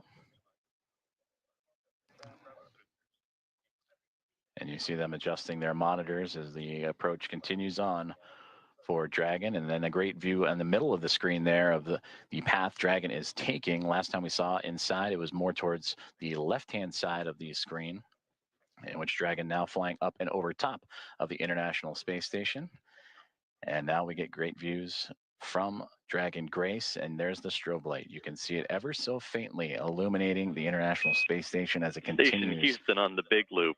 Dragon is transmitting docking camera video. Please confirm video and data updating in Dragon Docking Monitor.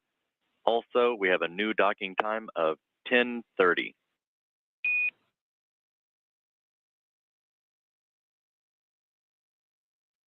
Copies. We are seeing data on the Dragon Docking Monitor, and we copy 10:30 for the new docking time. Houston copies.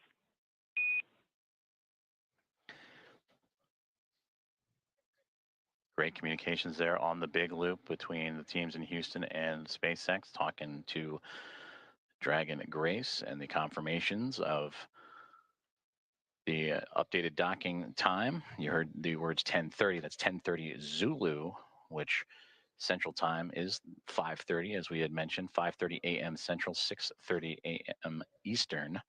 As we return to that exciting view from Dragon looking up at the International Space Station, you can ever so faintly see the solar arrays coming into view, and that strobe light illuminating the radiators, which are right along that central portion and angling upward.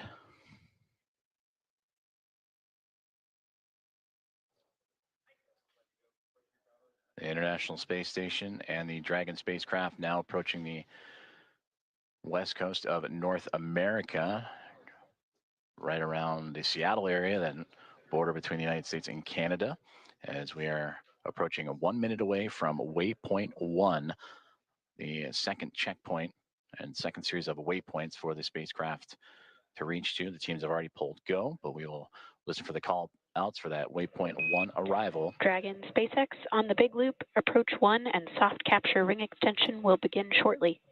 Dragon will continue approach to waypoint 2. As a reminder, manual impulsive retreat recovery is not permitted. And Dragon copies all.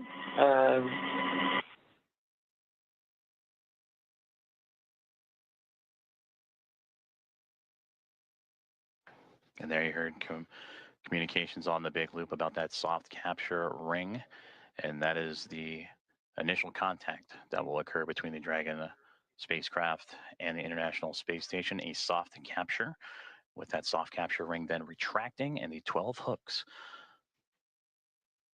that will drive and connect and form a hard mate between the spacecraft and the International Space Station. From there, power communications will then be connected up, and astronaut Nicole Ayers will make her way into the pressurized mating adapter and get ready for hatch opening procedures, which will require bringing the vestibule, the space between the two hatches, between the International Space Station and Dragon Grace, together. And there we see the orbital sunrise making its way over top of the International Space Station as they continue their pursuit of each other, now angling over at North America.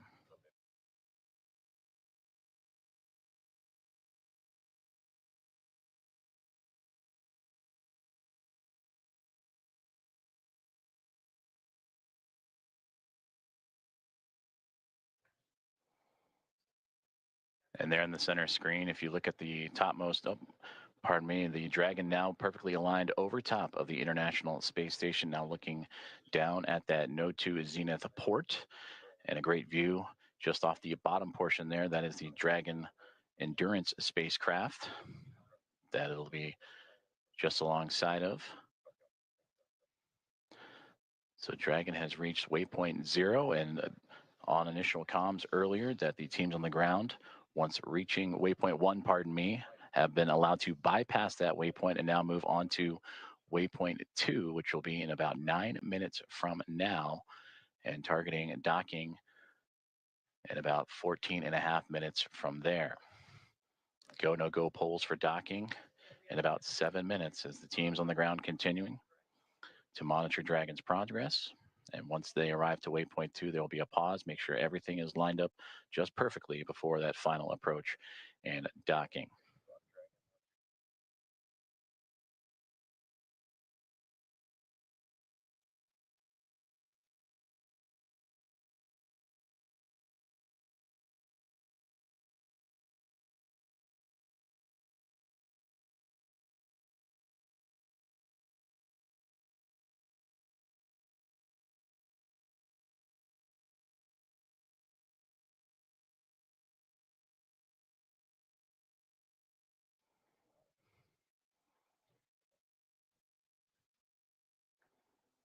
This is Mission Control Houston as Dragon Grace and the spacecraft carrying Axiom Mission 4 and their 4 astronauts continuing their approach to the International Space Station. They have just made their way past waypoint 1, which had them at 220 meters away from the space-facing port of the International Space Station's Harmony module.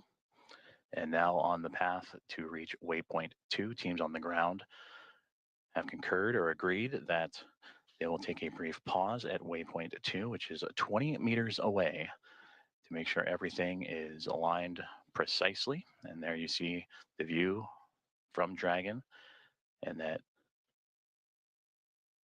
newly illuminated International Space Station as the two craft navigating its way over North America, coming into an orbital sunrise and daytime period.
and station on the big loop. Dragon attitude is still as expected, and station is ready for docking. Houston copies. At waypoint 2, Dragon will briefly pause to align for docking, then automatically resume approach. Station copies. Commentator Rob.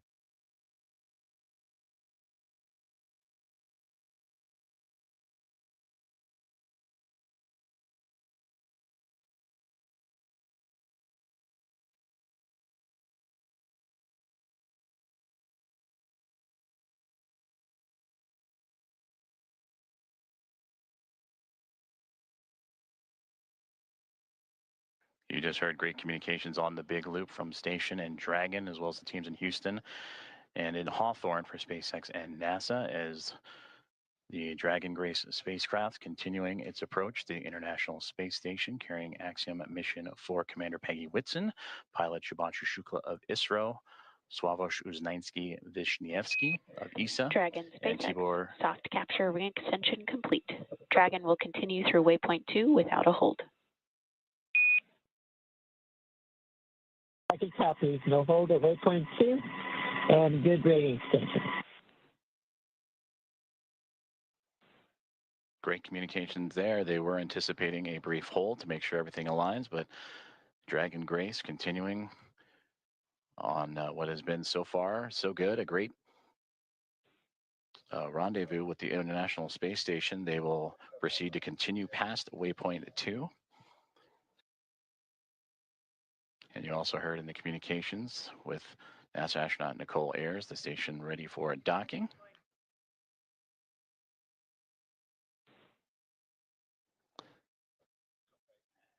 And a great view of the SpaceX Dragon Grace spacecraft making its glacial approach to the International Space Station, and the view from the space station looking up as it approaches the space-facing or node 2 zenith port of the Harmony module.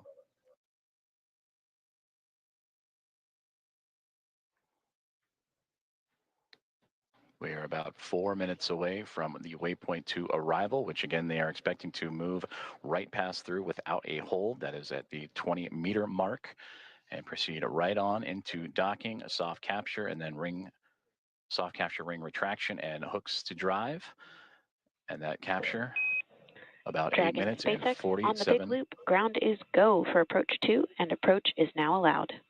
Reminder, ensure that visors are closed prior to Dragon's departure from the waypoint. Once Dragon is inside the crew hands-off point, retreat and breakout are not permitted.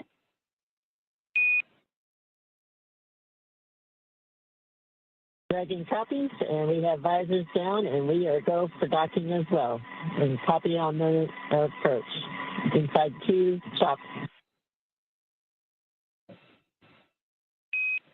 SpaceX copies, visors down, SpaceX crew is go for docking.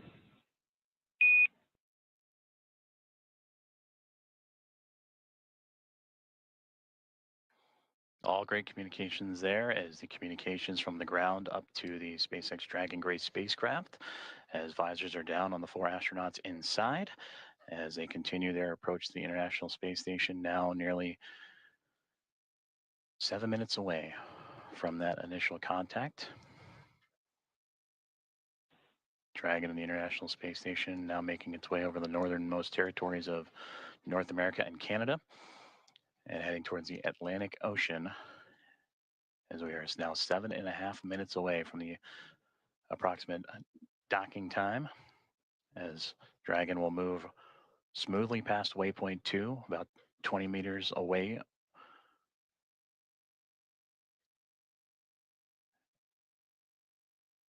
And continuing its fine-tuning and approach, you see little plumes coming off the spacecraft. Again, those are those thruster firings, continuing to inch and adjust the spacecraft towards the orbiting laboratory.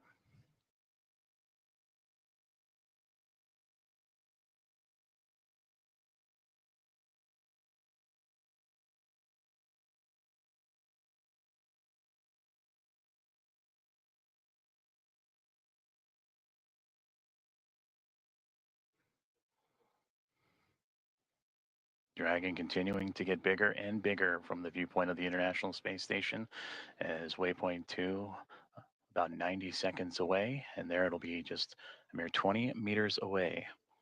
And there the spacecraft will focus on aligning its docking system with the docking adapter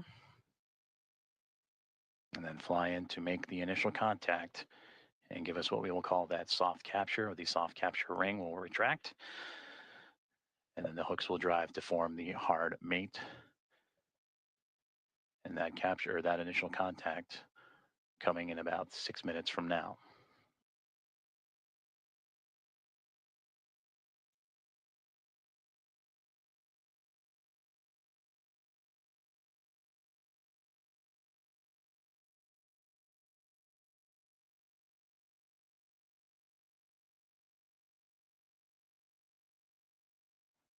Yes, they have. I can press them. They switch it up.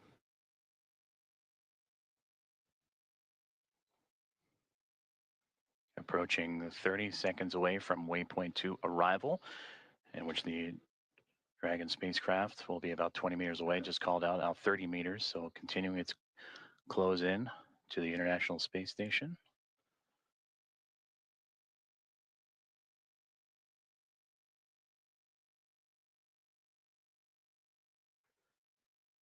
Dragon Grace now 25 meters away.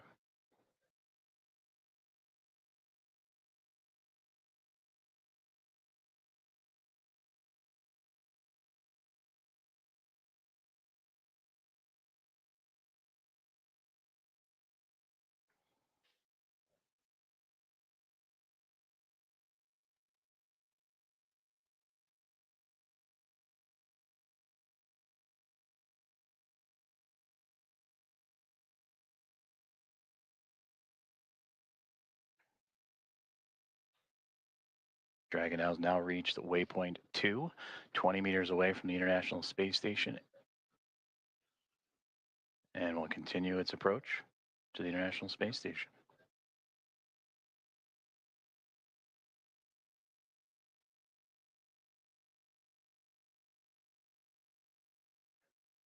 And there you can see a great view of that zenith port, that space-facing port of the International Space Station's Harmony module. As the Dragon spacecraft right now sitting at waypoint 2, just 20 meters away.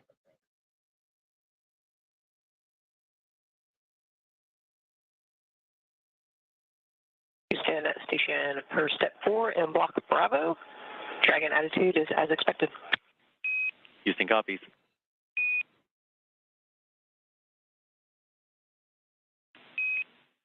Station Houston on the big loop. Dragon is on final approach and is go for docking. Monitor per steps 5 and 6 and 1.102.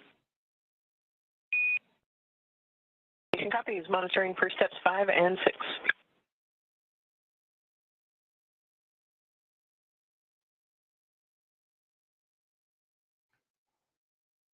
And there you heard it. The final steps relayed up to the crew for final approach and docking have been given as we continue to see Dragon Grace spacecraft close the gap between them and the International Space Station.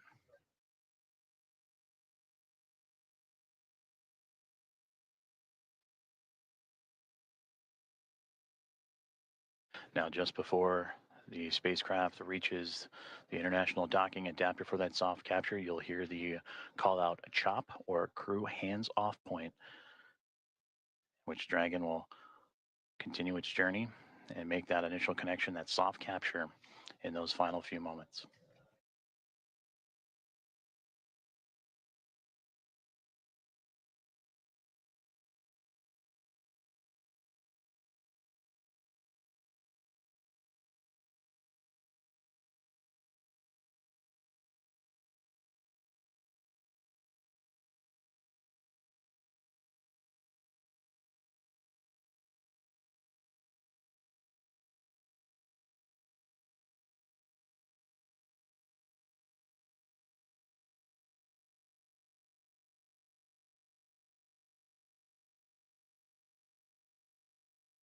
SpaceX Dragon, 10 meters.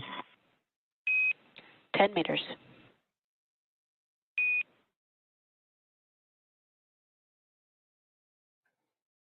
inside 10 meters, a little less now than 30 feet away, is all that separates Dragon Grace from the International Space Station.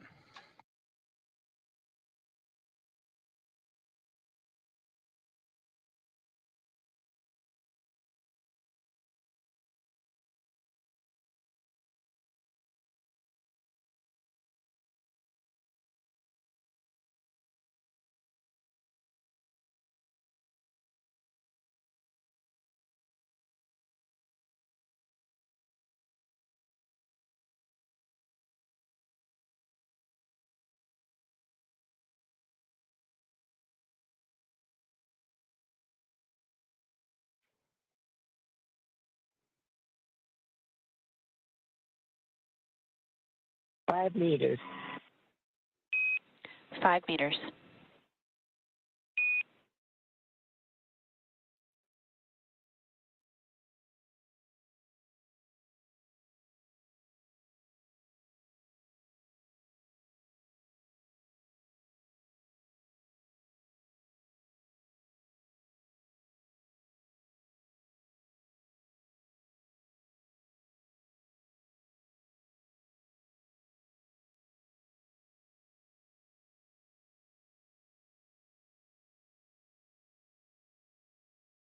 Meters. Chop. 2 meters. Station, 2 meters, chop. We have chop. 1 meter. 1 meter.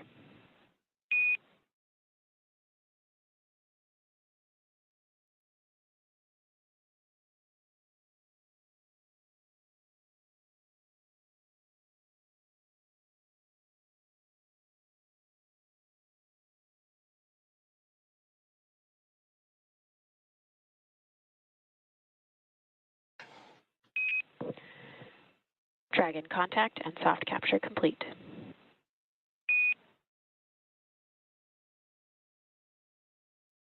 Dragon copy.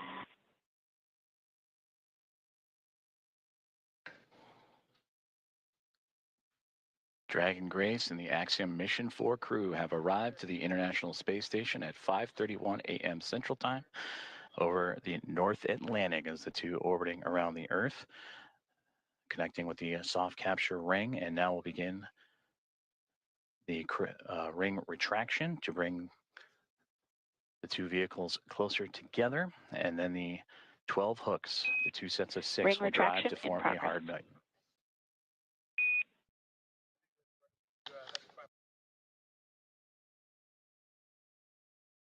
And there you heard there, the soft capture ring is retracting, and then we'll do so until sensors are indicating it's time for those hooks to drive in place and give us a hard capture and firmly secure Dragon to station.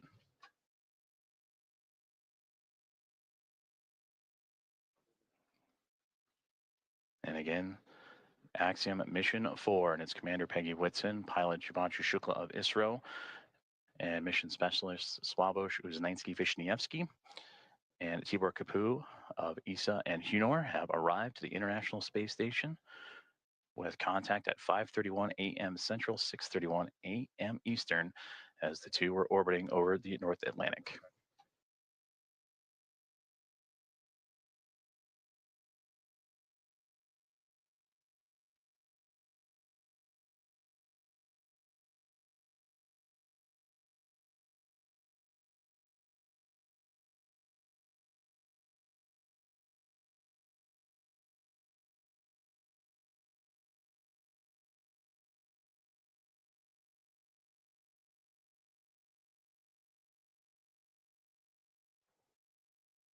The soft capture ring, that initial contact between Dragon Grace and the International Space Station, continuing to retract, and we'll await for the calls that the sensors read that it'll be time for those 12 hooks on the Dragon to then begin driving and connecting itself to form a hard mate to the International Space Station.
Ring retraction complete.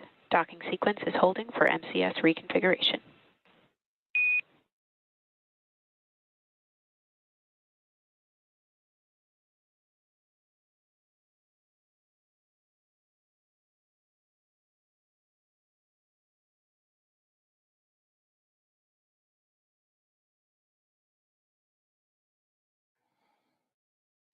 This is Mission Control Houston, as you are seeing a live view of the recently connected Dragon Grace spacecraft with the Axiom-4 astronauts and Peggy Whitson, Shubhanshu Shukla, Sławosz Uznański-Wiśniewski, and Tibor Kapu arrive to the International Space Station.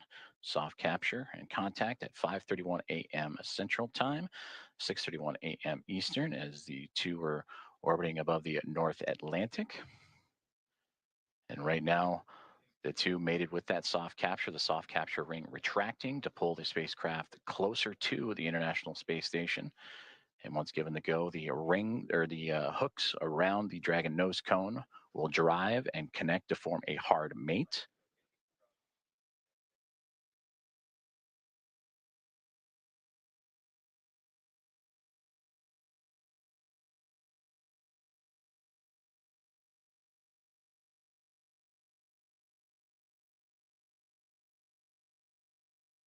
Teams on the ground in both Houston. Station Houston on the big loop. MCS configured, proceeding with hook driving.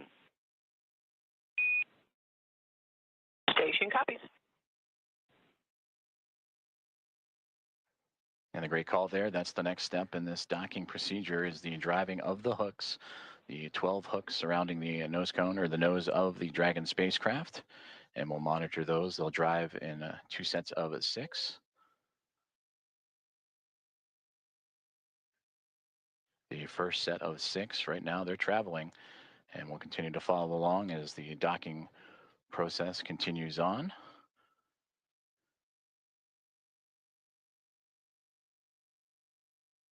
And then after that first set of 6, the second set will drive and connect Dragon to form a hard mate to the International Space Station.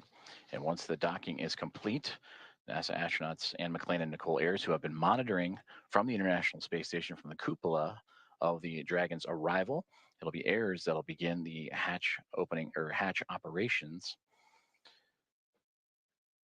And that'll start by opening up the main hatch on the Node 2 Zenith section of the Harmony module. That's what you see Dragon connected to. And what's separating that module and the Dragon spacecraft is that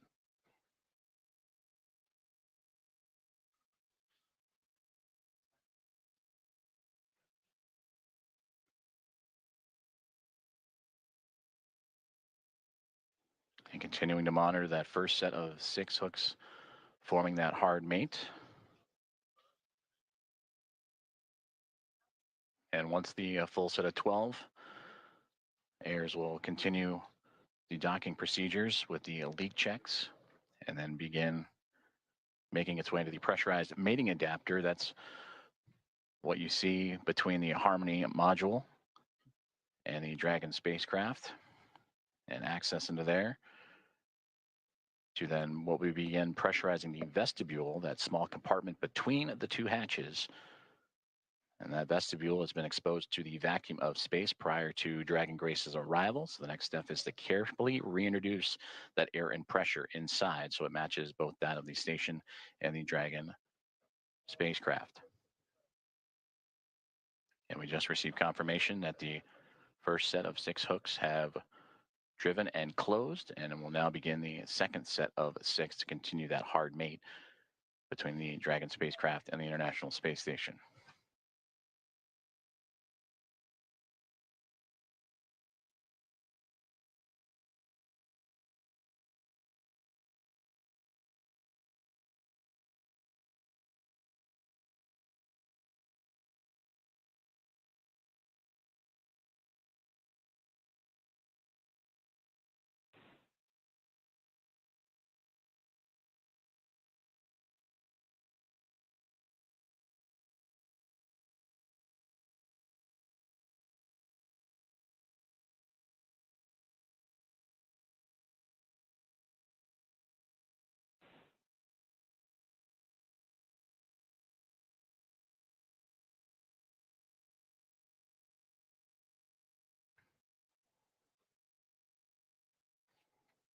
If you are just joining us, this is Mission Control Houston, where Axiom Mission 4 aboard the Dragon Grace spacecraft have connected to the International Space Station at 5:31 a.m. Central Time, currently in the process from soft capture to the hard mate to the orbiting laboratory. First set of 6 hooks have closed, and now monitoring that second set of 6, 12 in total, to form that hard mate.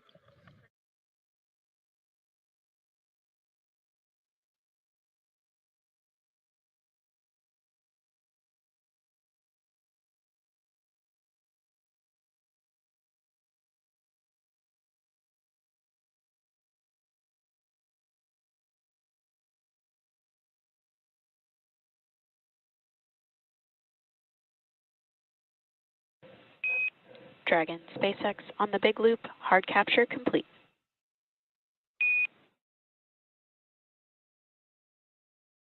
Dragon copies. Hard capture complete.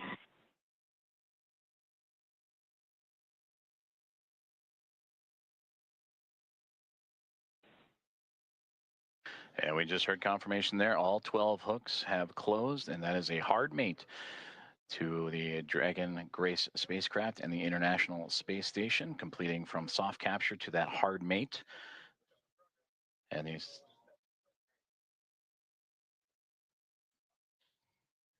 So the soft capture ring retraction in progress, and then it'll be on to establishing umbilical connections between the spacecraft and the International Space Station. That'll allow for the transfer of communications and power through those umbilicals. So we're Dragon, you see that upper portion that's mostly black against the vacuum of space, but that's the solar arrays to provide Dragon power. Once those umbilicals are connected, that power will then be provided by the International Space Station, and communications will have that hardline connection with the umbilicals as well.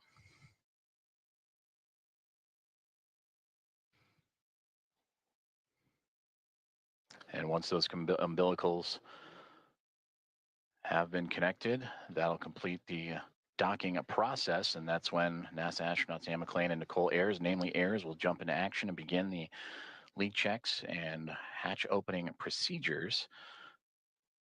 And that'll allow the pressurization of the vestibule, the space between the Dragon spacecraft and the International Space Station, to be brought to pressure equal to that of what is inside the station and inside the Dragon spacecraft, about 14 psi, what you experience here on Earth as sea level. And then from there, the hatch operations will continue. And the Axiom Mission 4 team will make its way on board the International Space Station with welcome remarks soon to follow.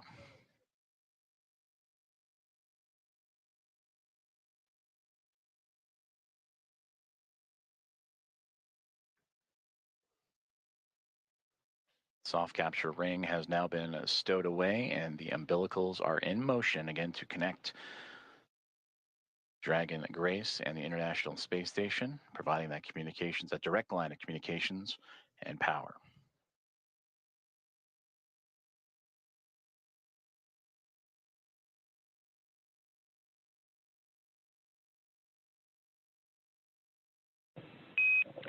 Dragon SpaceX on the big loop, docking sequence complete.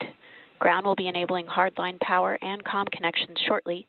You are go to DOF suits per procedure 4.012 and begin post-docking cabin configuration per 4.400 in parallel.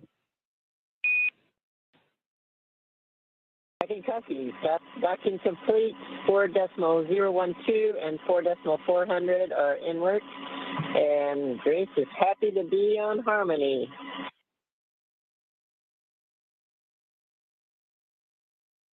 Grace Station, we are excited to welcome you. Peggy, Shug, Sław, and Tibor, we cannot wait to open the hatch and give you guys a hug. We'll see you soon. Looking forward to it. And Axiom-4 from Houston, welcome aboard the International Space Station. It's an honor to have you join our outpost of international cooperation and exploration. We are honored to be here. Thank you.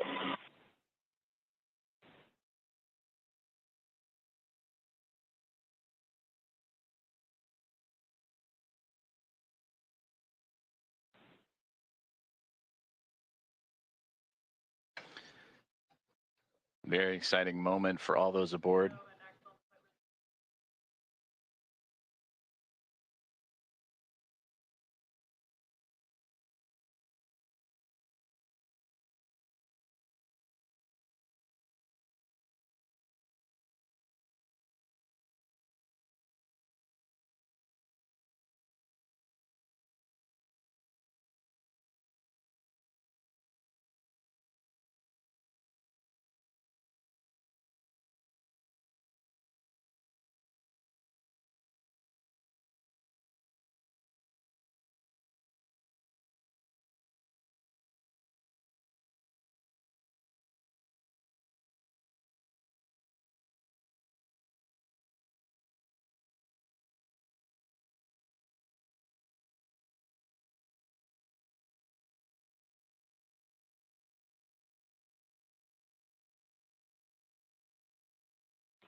This is Mission Control Houston, and an exciting moment for all of us here at NASA's Johnson Space Center and the International Space Station flight control rooms, as well as the teams in Axiom Space, also in Houston, and in Hawthorne, California, and SpaceX as Axiom Mission 4, the private astronaut mission with Peggy Whitson, who you just heard talking on the big loop, the single line of communications between all four parties, sharing her excitement as she returns to the International Space Station, bringing up first-time flyers and pilot Shubhanshu Shukla of ISRO and mission specialist Sławosz Uznański-Wiśniewski of ESA and Tibor Kapu of Hunor. Contact between the two, between Dragon Grace and the International Space Station at 5:31 a.m. Central Time. And now that the hooks have connected, all 12 and umbilicals deployed, providing power and communications. Now the team inside the International Space Station, namely Nicole Ayers, is going to start beginning the hatch opening procedures. And now that we're docked, she will secure some hardware and then move right into those operations. And first, we'll open the large hatch at the Node 2 Zenith, or the space-facing port side of the Harmony module. And that's what you see, similar to where that NASA logo is. That's the Harmony module. That pressurized mating adapter is jettisoning up into and connecting to the Dragon Grace spacecraft. And then from there, she'll traverse into that pressurized mating adapter and we'll begin pressurizing the vestibule, which is that small space between the hatches on Dragon and the space station. And we have talked about this has been exposed to vacuum prior to docking. And we'll need to fill that space with air to make sure that pressure is equal with the atmospheric pressures on Dragon and the International Space Station. Also putting away some hardware in the process, including the docking across. And Ayers will use a small valve on the station's hatch to slowly introduce that air into the vestibule. And flight controllers here in Houston will continue to monitor the pressure and temperature readings inside and verify that everything is A-OK and leak-free before we get ready to open up the hatches.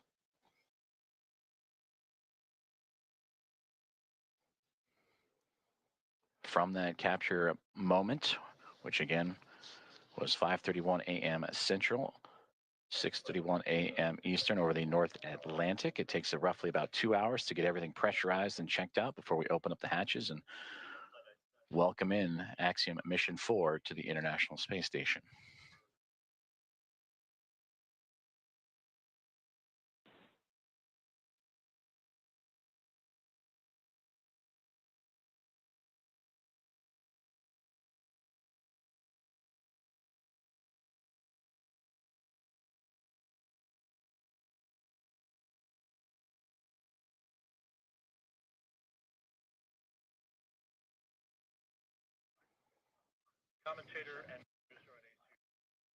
SpaceX Dragon on the big loop. Com check on the cabin mic. Peggy, I have you loud and clear on the cabin mic on the big loop.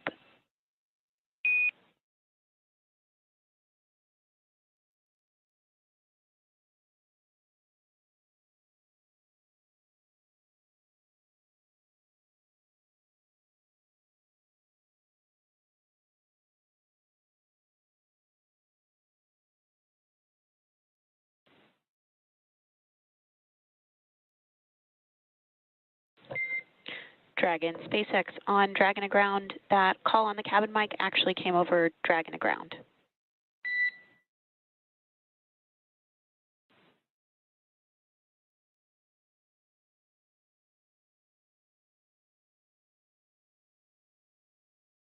Thanks for the catch. We reconfigured.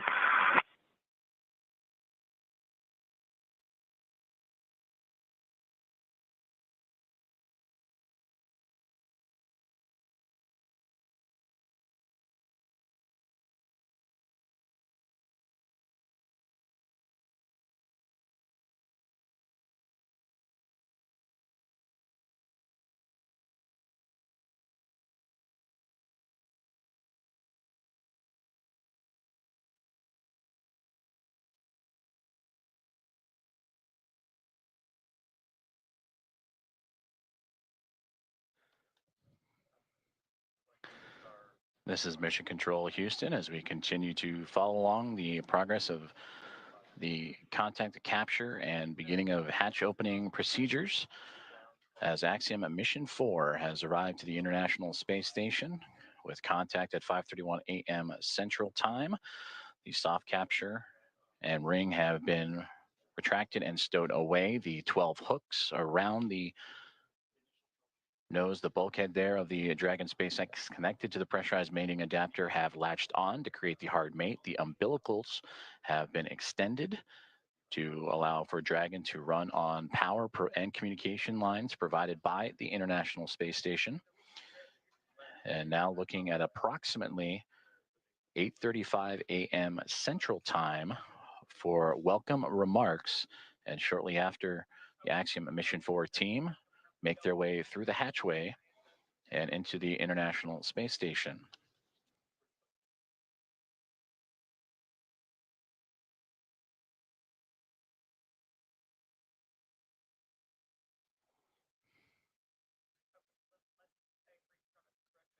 The docking procedures between the soft capture ring, the hooks, and umbilicals have been completed. Station on the big loop. Node 2 overhead hatch is open. Houston copies.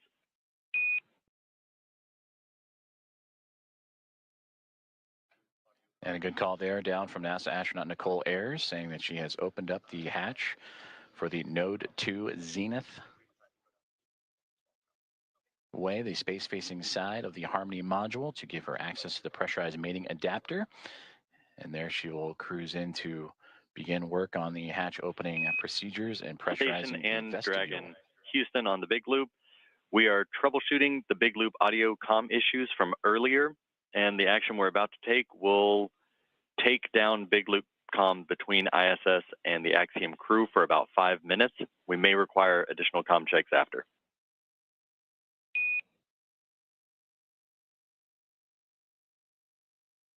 Station copies.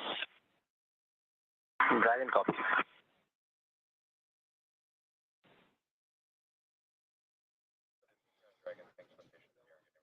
Communications there on the big loop between the teams here in Houston and up to the International Space Station as they troubleshoot some communications, and the big loop that you have been hearing that have connected everyone here inside of Mission Control Houston and the International Space Station Flight Control Room, those aboard the space station and inside the SpaceX Dragon Grace spacecraft, and the teams in Hawthorne, California, those 4 parties, that's the big loop.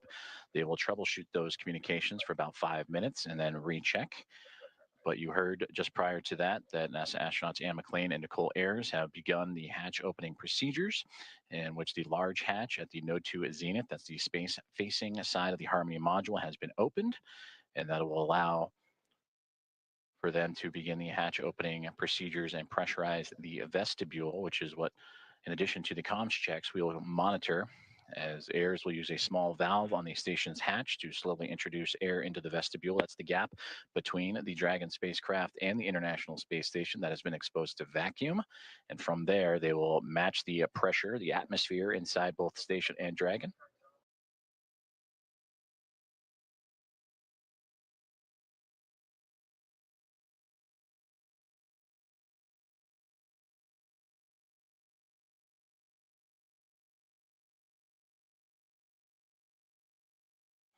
And this procedure for a hatch opening usually takes about 2 hours or so to perform leak checks and make sure every connection and everything is safe Station and on the sealed. big loop.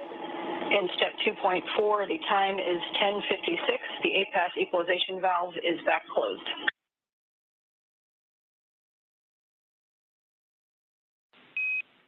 Houston copies as a good config. Expect at least 15 minutes before we continue.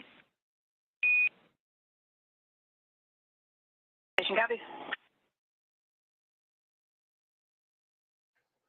And that communication between the International Space Station and the International Space Station Flight Control Room, and you heard the word APAS hatch. That is the hatch, again, that they will be operating and looking to open up from the space station side. But in doing so, they will need to pressurize, as we've been talking about, the vestibule, and then allow for the atmospheres to match between the Dragon Grace spacecraft and Axiom Mission 4 crew, the vestibule itself, and the International Space Station all equal throughout to allow for the parties to pass through for the hatch opening and eventual welcome remarks. The contact for Axiom Mission 4 to the International Space Station about a half an hour ago at 5:31 a.m. Central, 6:31 a.m. Eastern. And as they continue to configure the hatch opening procedures for NASA astronaut Anne McClain and Nicole Ayers, between the two of them, we'll continue to work those procedures and we'll hear those communications throughout in anticipation of Axiom Mission 4 and Commander Peggy Whitson making her return to the International Space Station, her 5th flight, second as a member of Axiom Space and the commander of Axiom Mission 4, and her previous 3 as a NASA astronaut servicing key missions to the International Space Station. And a big part of the coming up in November, 25 years of continuous operations and humans on board the orbiting laboratory. And there she will welcome also first-time flyers and pilot Shubhanshu Shukla of ISRO, Sławosz Uznański-Wiśniewski of ESA, and Tibor Kapu of HUNOR for Shukla, Uznański-Wiśniewski, and Kapu representing India, Poland, and Hungary. This will be those nations' first time visiting the orbiting laboratory.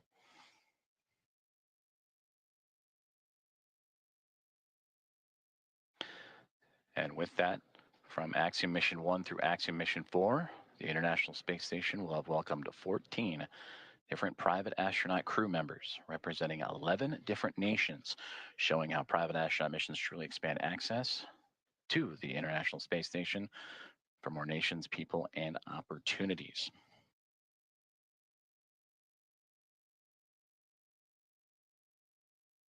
And on your screen, you see the clock counting upwards at the bottom, the T+, that is 1 day, 4 hours, 28 minutes, and now SpaceX Dragon.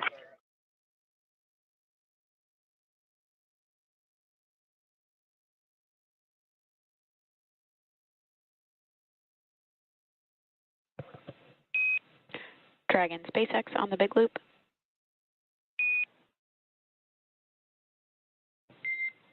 Dragon SpaceX ComCheck on Dragon ground.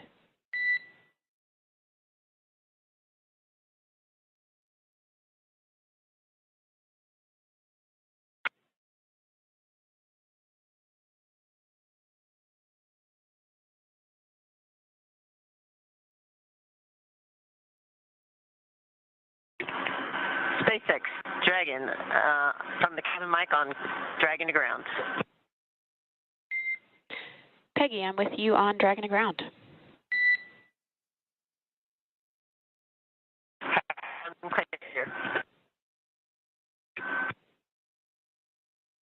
Did you call for me, or did I misunderstand? I was returning your call. Okay, stand by for inventory. Copy, standing by.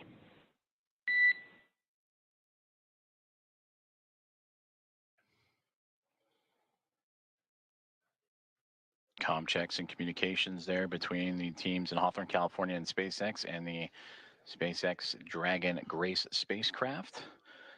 as we heard earlier that they were troubleshooting some communications and looking to bring back on the big loop that connects the teams on the ground in SpaceX and NASA, as well as the teams in the International Space Station and the Dragon spacecraft itself.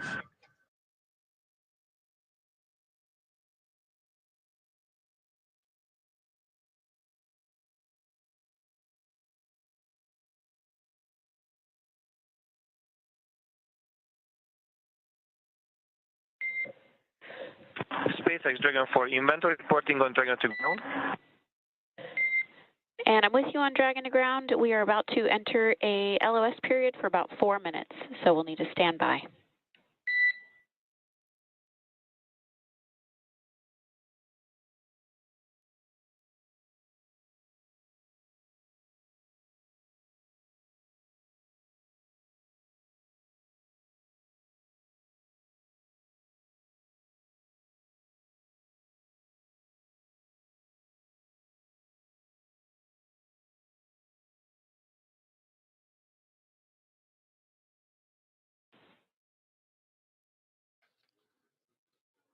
Communications between SpaceX and the crew aboard the SpaceX Dragon and Gray spacecraft saying they are upcoming on a period of LOS or loss of signal that's anticipated as the International Space Station and the spacecraft orbiting around the Earth and transfer of satellite signals. Right now they are making their way over the southern Indian Ocean and about to head into a period of orbital nighttime as we will get back views as soon as we have them. And again, the spacecraft carrying Axiom Mission 4 and the 4 private astronauts contact with the International Space Station at 5:31 a.m. Central Time and expected to continue with hatch opening procedures as they have already driven the hooks, connected the umbilicals for power and communications. And NASA astronauts Nicole Ayers and Ann McLean working on those hatch opening procedures as we speak. And that will allow the crew to make its way from Dragon into the International Space Station, going from a crew of 7 aboard the orbiting laboratory to a crew of 11. And that'll be followed by welcome remarks at approximately 8:35 a.m. Central Time, 9:35 a.m. Eastern Time. Certainly an exciting moment for all of us here in Mission Control, but we want to check back in with our team over in Hawthorne as Axiom Mission 4 has arrived to the International Space Station. For as many times as we have had the privilege of supporting crews headed to and from the International Space Station, I'm certain that it is an incomparable experience. Something that unless you're on board, you can't possibly understand what it really feels like. Paul, and I'm confident that you and I cannot do it justice even attempting to tell everyone joining us today about it. So instead, we have invited Axiom Space's own commander, Michael Lopez Alegria, to share from his previous experiences. LA, MLA, or Commander, you've got a few designations, right? For those who may not know. How you doing, Paul? Good to see you, Ronnie. Hey, it's good to see you as well, sir. Thank you for joining us this morning. Yeah, good to be with you. So for those who may not know, I've got to share a few stats here just to make sure people understand who we have joining us today on the show. You've flown to space 6 times, 2 of those to Dragon, on Dragon for Axiom Space. You've got a running total of, say, 296 days, 16 hours, and 15 minutes, give or take or so, in space. You've conducted 10 EVAs over the course of your career, and when you're not in space, you're helping get others at Axiom Space to space, right? As our chief astronaut. Do I have all of that right? Sounds good. I'm not sure about the minutes and seconds, but everything else sounds right. That's awesome. Well, we want to spend some time with you and just ask you some questions about your experiences getting to the International Space Station. Obviously, you know a thing or two about Rendezvous and docking. So the first question is simply, we've just watched Dragon Grace dock to the space station. You've done this several times. What's the mindset for a crew at this point in the mission? So as we get closer and closer, you know, we're transitioning from the phase where you're basically waiting to get to the ISS, and you're laser focused, especially the last 220 meters from what they call waypoint 1 into docking. a lot of focus on what's being shown on the displays. We have several parameters that we're monitoring: closure rate, the what they call the corridor, et cetera. There are a few things that could cause the system to stop or retreat or even break out, which means you'd come back and try to rendezvous on another day. So that's really what's going on, at least technically, I guess, in your mind. Obviously, emotionally, it's a completely different story. You know, you've been in there in these their cases, they've been in there for, you know, almost 30 hours since launch, not a ton to do. And so they're very eager, I'm sure, to get aboard the ISS and start working. So for you on your missions, say AX-1 and AX-3, what was this moment of the anticipation of the hatch opening? What was that like for you and your crew? You know, like a lot of spaceflight, it's very busy and you're trying to juggle a couple of different emotions. I mean, obviously one is you've got a lot to do. They're getting out of their suits. They're putting on their flight suits to get across. They've got some reconfiguration of the onboard systems to take care of. So on that plane, you know, you're sort of focused on the task at hand. But secondarily, you're thinking, again, a lot about, you know, what it's taken to get here, what is this going to be like when I float aboard the ISS for the first time. So there's an emotional component that is also pretty strong. A lot going on. So backing up even further, before you get to that kind of emotional moment of crossing the threshold, tell me a little bit more about the journey to get to that point. We on this end get to see launch, ascent, and then spacecraft separation. But after that, as you mentioned, you're kind of on your own. What are some of the hallmarks of your transit up to the station? Yeah, as you know, Ronnie, from the time of post-orbital insertion, when the Dragon is configured for on-orbit operations, until you really start the approach initiation, you're basically playing catch-up. And I heard it very well explained by John yesterday on the broadcast during launch, that it's basically you're on the same lane as the ISS, but now you've got to catch up. And the way we catch up is by having an orbit with a lower altitude than the ISS. So we actually go around the Earth a little bit faster each time. And with each lap around the Earth, we get closer and closer. And so there's not a ton to do. Those maneuvers to adjust the orbital altitude, we call them burns. They happen, first of all, automatically. Of course, we are monitoring when they're going on. But between those things, there's not a ton to do. The Dragon is a very efficient spacecraft for what it is meant to do, which is transit to get you from the Earth to the ISS. But it's not really cut out to be an on-orbit anything, really. So you're just sort of hanging out. They will have had a sleep period while they wait to get there. But there isn't a ton to do between those maneuvers. And so it's really kind of a hurry up and wait. Again, a lot like a lot of human spaceflight, very intense activities, followed by some pretty long lulls occasionally. And so then when do you get to go from that free flying like transit mode to the rendezvous and docking phase? Yeah, so after that series of maneuvers to change the altitude, we start approach initiation. And I would say that the transition is really when the spacecraft starts pointing at the ISS. Until then, the attitude is really optimized for power and communications considerations. But when it gets beyond a certain point, it starts actually looking at the ISS, and then you start being able to pick it up in the displays through the forward-looking cameras that are on board.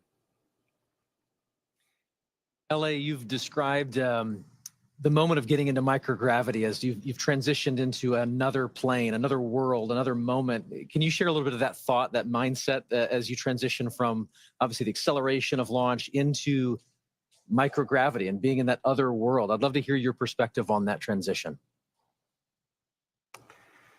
Yeah, you know, Paul, it's interesting. I mean, it really is kind of like a parallel universe in a way. We all live our lives in 1G pretty much our entire lives.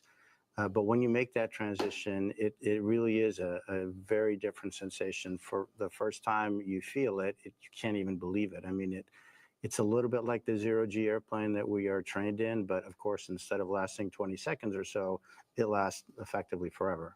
And so that sensation, I mean, it just brings a smile to your face when you let go of something and it just stays hovering in front of you.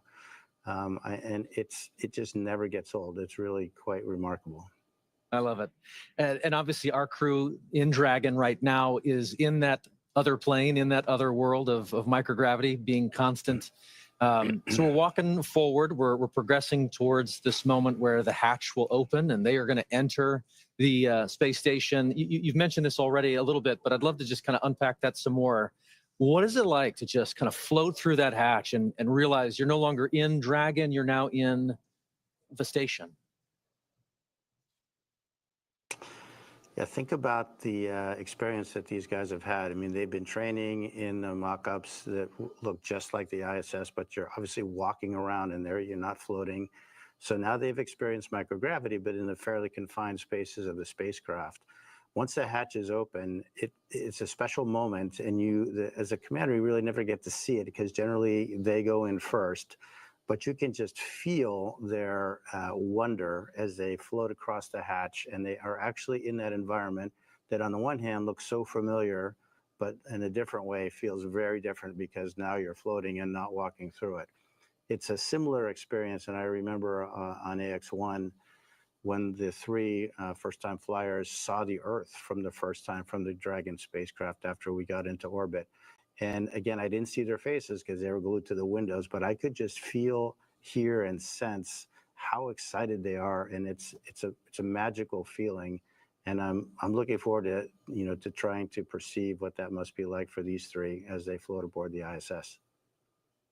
One of the things we're really looking forward to with this crew is the welcome ceremony that's going to be today at 8:35 a.m. Central.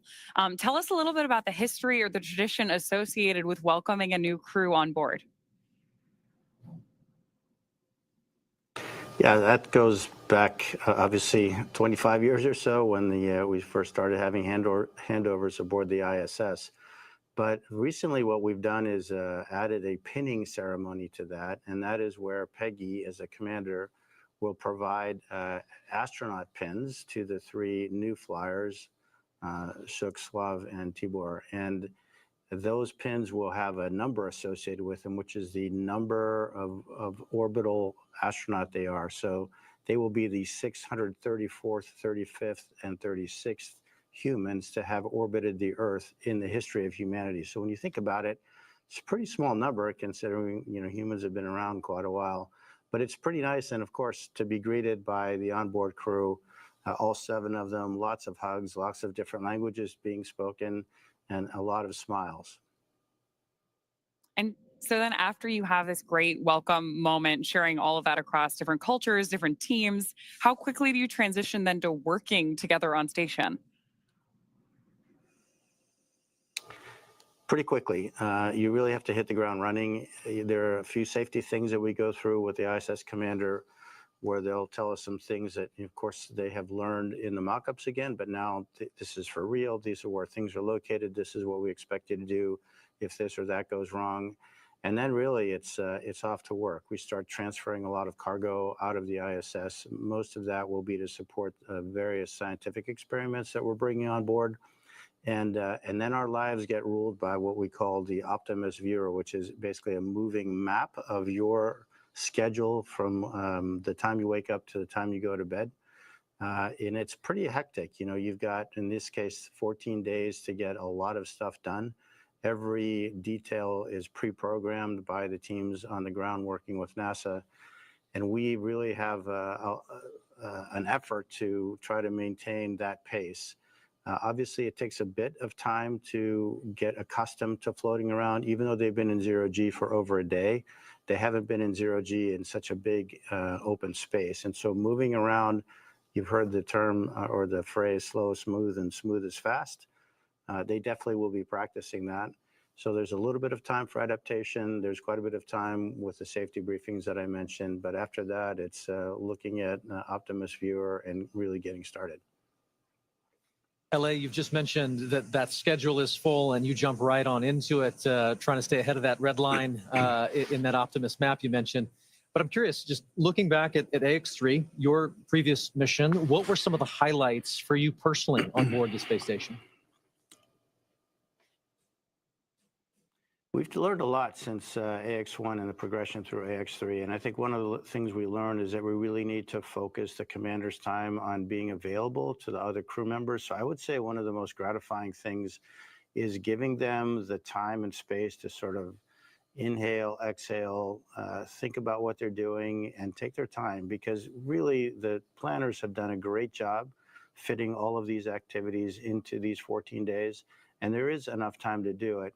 It doesn't do anybody good to get flustered and upset. You just go one step at a time, and then letting them have a little bit of time to look out that window, because that is a view that is spectacular and unforgettable. I think my advice to the crew would be, you have a huge responsibility. Your families, your colleagues, your space agencies, your nations are really counting on you. But at the same time, try to enjoy it. Try to really soak this in. This is generally a once-in-a-lifetime opportunity. And again, it's that balance between, sort of the focused, hard nails, technical work, and trying to really absorb the emotional experience, which is obviously very unique.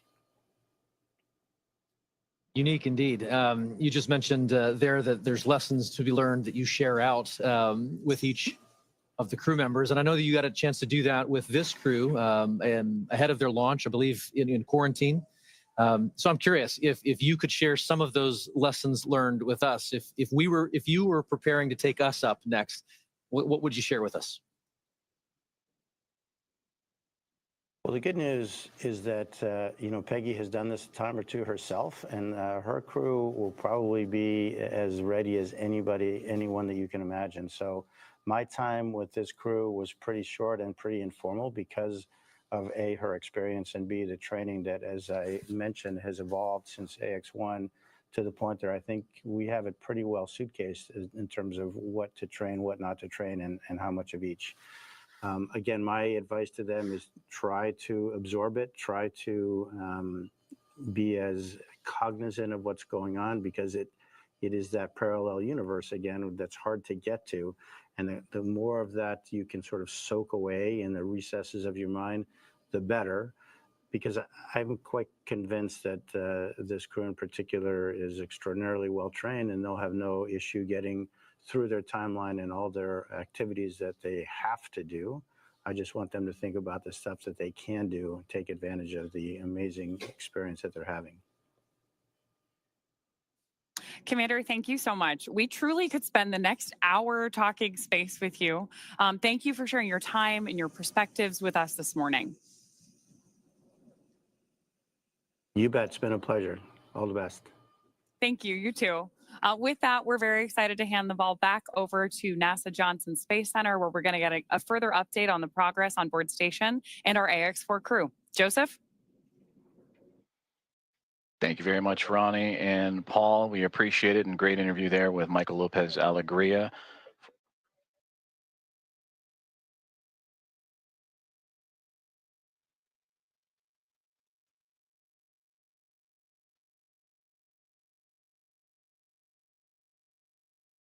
Dragon copy. And a great update right there to bring us right back into what's been happening and all the key milestones of the hatch opening process and the docking process for Axiom and Mission 4. Its team on the Dragon Grace spacecraft, and have connected to the International Space Station. You heard that power and the connection with the umbilicals. Everything has been established. A hard mate has been created after the initial contact and soft capture connection and ring retraction. That was at 5:31 a.m. Central Time, so a little less than an hour ago. And we are still on board, as Ronnie, as you mentioned, tracking that welcome remarks and welcoming the crew formally on board the International Space Station around 8:35 a.m. Central Time. So far, everything's still being worked on in terms of those hatch opening procedures as the Dragon spacecraft has connected itself to the node to zenith port, or the space-facing port of the International Space Station, and we'll bring you back those views as soon as we have them, as we are continuing our coverage all the way up until those welcome remarks and bringing on the Axiom Mission 4 team, the fourth private astronaut mission to the orbiting laboratory. On board the International Space Station as we speak, as you heard those comms checkouts and power and communications checkouts continuing to roll on along. NASA astronauts Nicole Ayers and Anne McLean, who monitored Dragon's progress throughout the morning, from the approach initiation burn all the way through to the contact and capture. They are beginning those hatch opening procedures, and we'll continue to look at the APAS hatch and the pressurized mating adapter.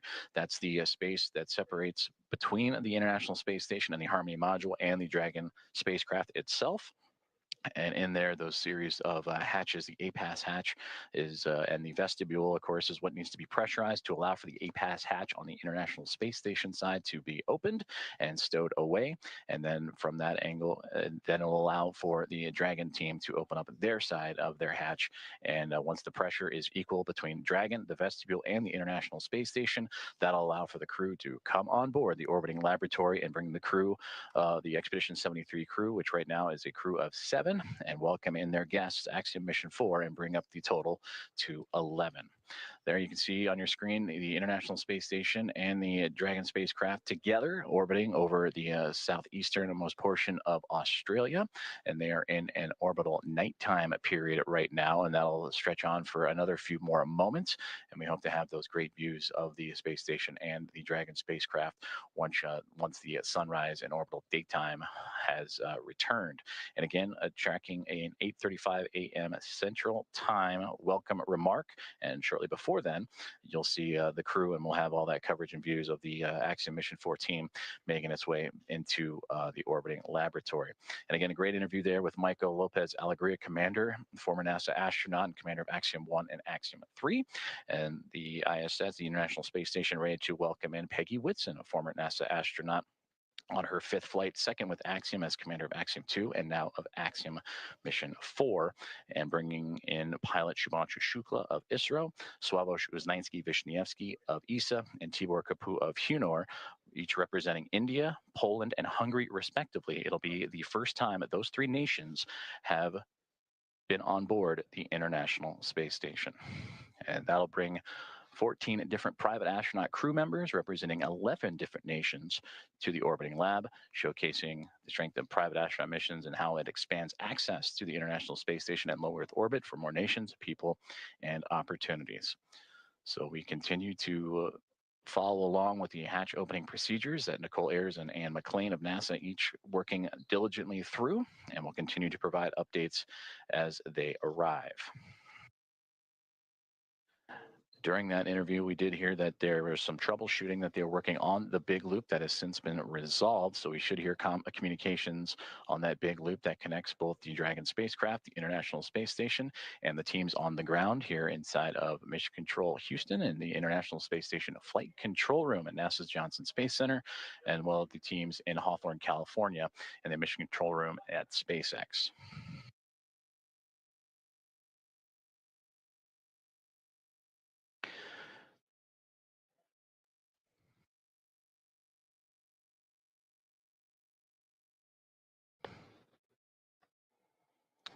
Currently on board the International Space Station.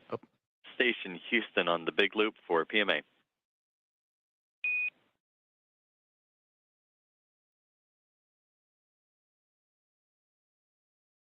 Houston Station, go ahead on the big loop. Hey, we're about to get you into your next activity, but in the meantime, would you mind setting up a video of the PMA so that we could watch the crew ingress? You can use the Node 2 Camera 1 or Camera 2. That's in work. Thank you.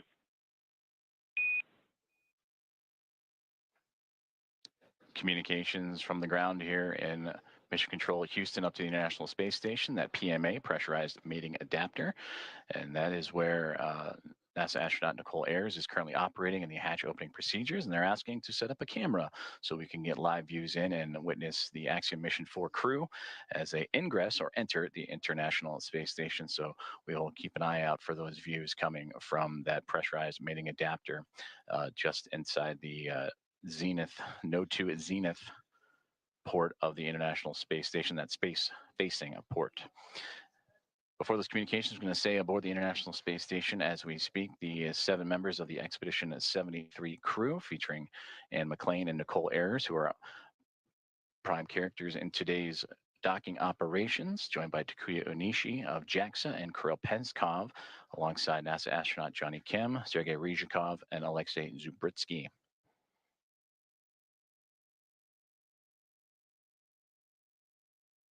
You heard during the interview with Michael Lopez Alegria some of those key milestones and celebratory moments that he celebrated in his time as the commander of Axiom Mission 1 and Axiom Mission 3 earlier, bringing those first-time flyers in Shubhanshu Shukla, Sławosz Uznański-Wiśniewski, and Tibor Kapu into microgravity for the very first time. The International Space Station also featuring first-time flyers Nicole Ayer and Kirill Peskov, alongside with Johnny Kim and Alexei Zubritsky for Ayers and Peskov. They recently just celebrated their 100th day in orbit this past Station, Monday. you actually have both Node 2 cameras on. You guys are welcome aboard. Fantastic. Those are great views. Thank you.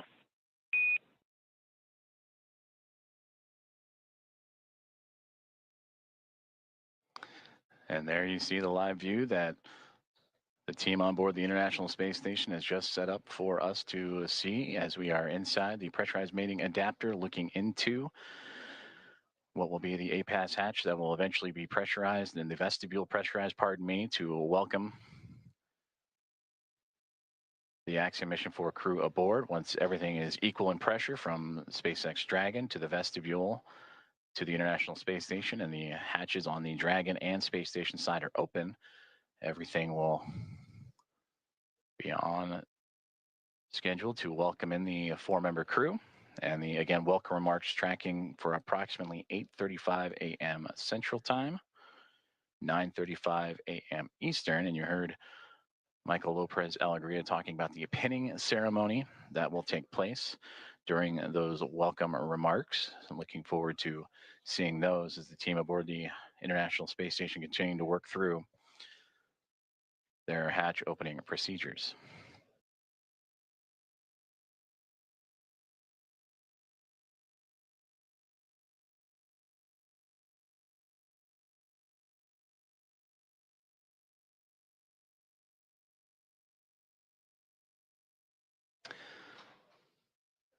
Since launching from Launch Complex 39A and NASA's Kennedy Space Center yesterday morning at 1:31 a.m. Central, 2:31 a.m. Eastern, the Axiom Mission 4 crew above the newly named Dragon SpaceX Grace spacecraft have tracked down the International Space Station through a stair-stepping procedure of multiple burns that occurred from just moments or a few moments after launch up until the early morning hours today, to allow them to catch up to the orbiting laboratory and set up for the final approach and docking. And that contact with the orbiting laboratory at 5:31 a.m. Central Time.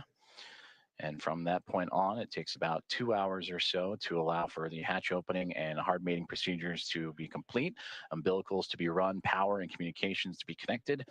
And once everything is set, that's where you'll begin to see the hatch opening procedures and lead up to those welcoming remarks.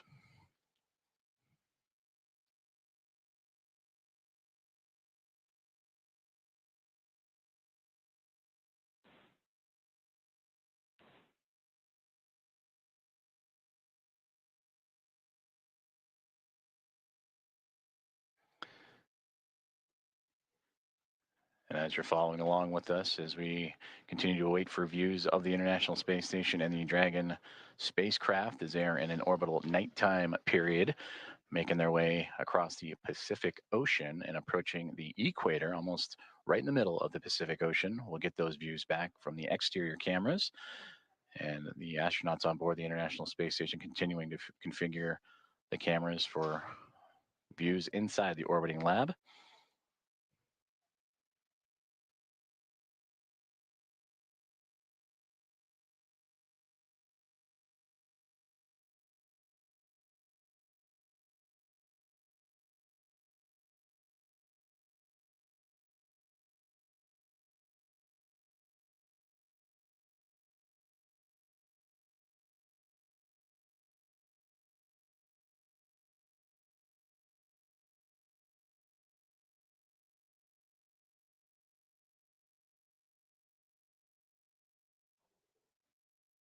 If you are just joining us, you are watching a live coverage of the docking of Axiom Mission 4 to the International Space Station, the 4th private astronaut mission to the orbiting lab and the first since January of 2024. Docking has occurred And that was exactly an hour ago, 5:31 a.m. Central, 6:31 a.m. Eastern. And now with Axiom Mission 4 attached to the International Space Station, docking and leak checks and hatch procedures and opening procedures continuing to move along. The crew aboard the SpaceX Dragon Grace spacecraft going through their procedures, as well as the 7 members of the Expedition 73 crew who are in the middle of their workday, and namely NASA astronaut Nicole Ayers and Anne McClain, who oversaw today's approach monitoring from the cupola of the International Space Station, that window to the world that you see so many wonderful views from. And Nicole Ayers currently working in the space-facing hatch of the Harmony module, where on the other side of the APAS hatch and vestibule is the Dragon SpaceX spacecraft. Ayers will use a small valve on that station's hatch to slowly introduce air into the vestibule. That's the space between the Dragon spacecraft and the International Space Station. That area has been exposed to vacuum of space, so that needs to be brought up to 1 atmosphere, or about 14 psi, what we know here on Earth as the pressure at sea level. And the flight controllers here in Houston will continue to monitor that pressure and temperature readings inside and verify that everything is leak-free before we go ahead and open up the hatches.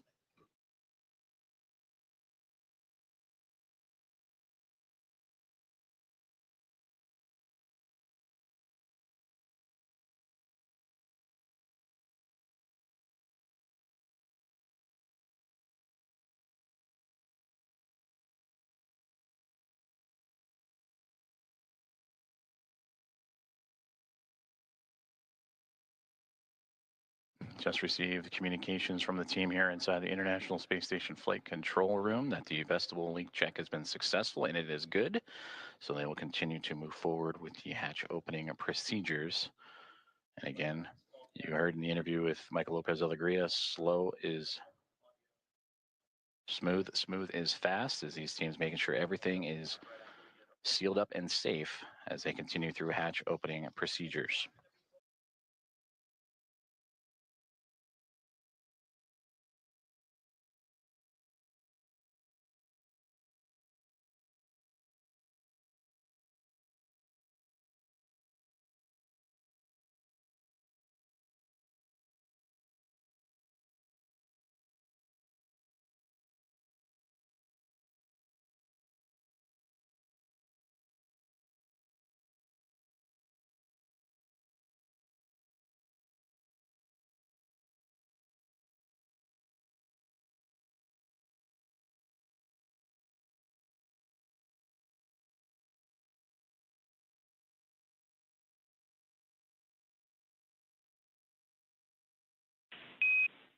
Station Houston on the big loop. We are doing some more troubleshooting for the C2V2 audio issue, so big loop is going to be down for another 5 minutes. In the meantime, you are go to pick up in step 3.1 of 2.102, and NASA TV should be available on VME TV now.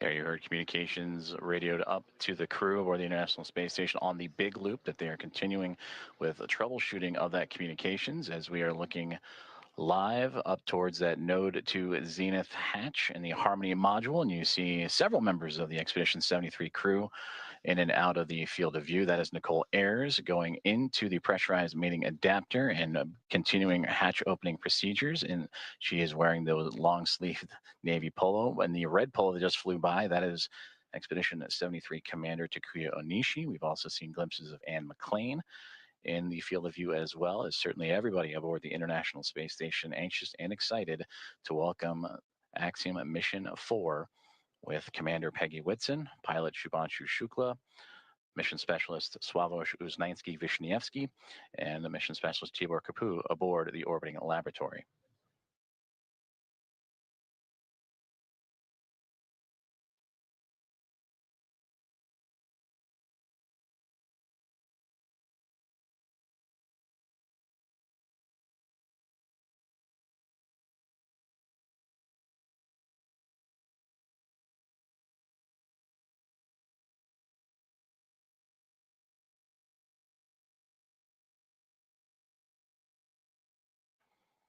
This is Mission Control Houston. If you are just joining us, you are following along with live coverage of the docking and soon-to-be hatch opening and welcome remarks of Axiom Mission 4 to the International Space Station.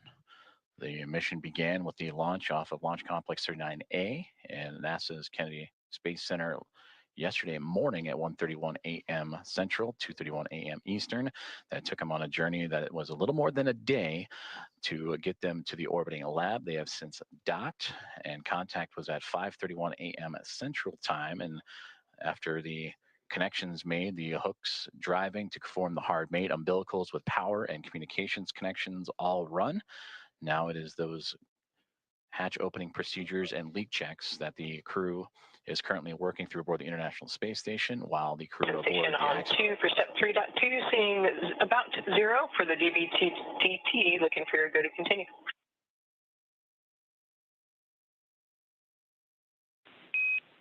We see the same. You're good to proceed.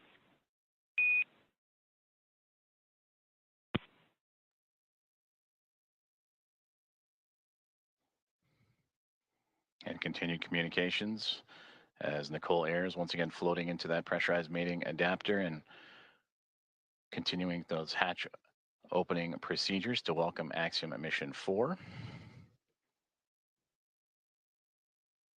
The target welcoming remark ceremony time, 8:35 a.m. Central. So a little more than 2 hours from now as leak checks and pressurization checks continue on before the APAS hatch and the vestibule and all procedures can be completed.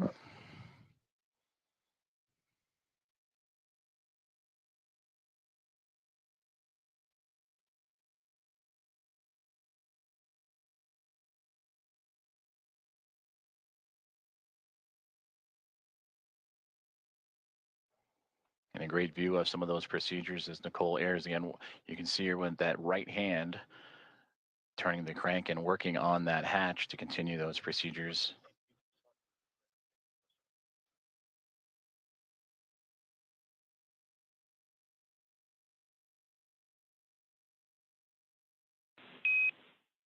Dragon, station, this is Houston on the big loop for comm checks.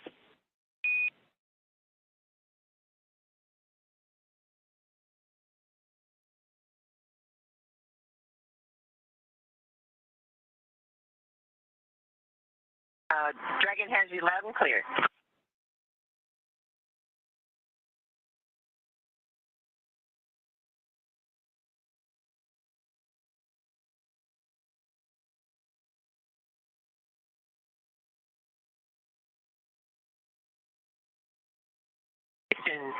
Dragon on the big loop, we have you loud and clear.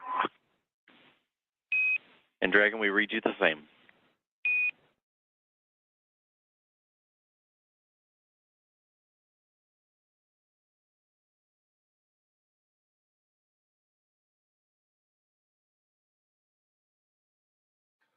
Great communications checks there as the teams on the ground continuing to work on those communications between the International Space Station and the ground, as well as the teams here in Mission Control Houston and Dragon, as we are watching live inside of the International Space Station up into the Node 2 Zenith hatchway as NASA astronaut Nicole Ayers continuing with her hatch opening procedures.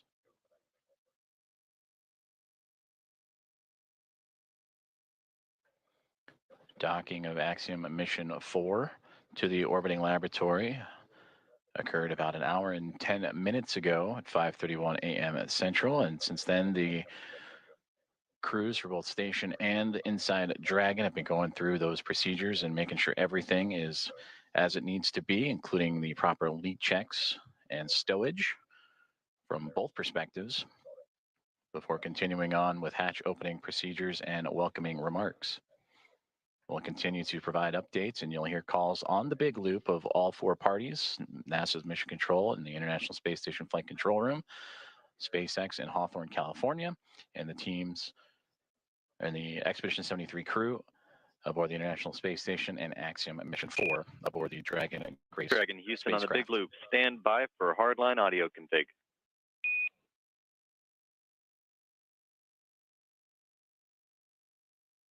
Dragon copies.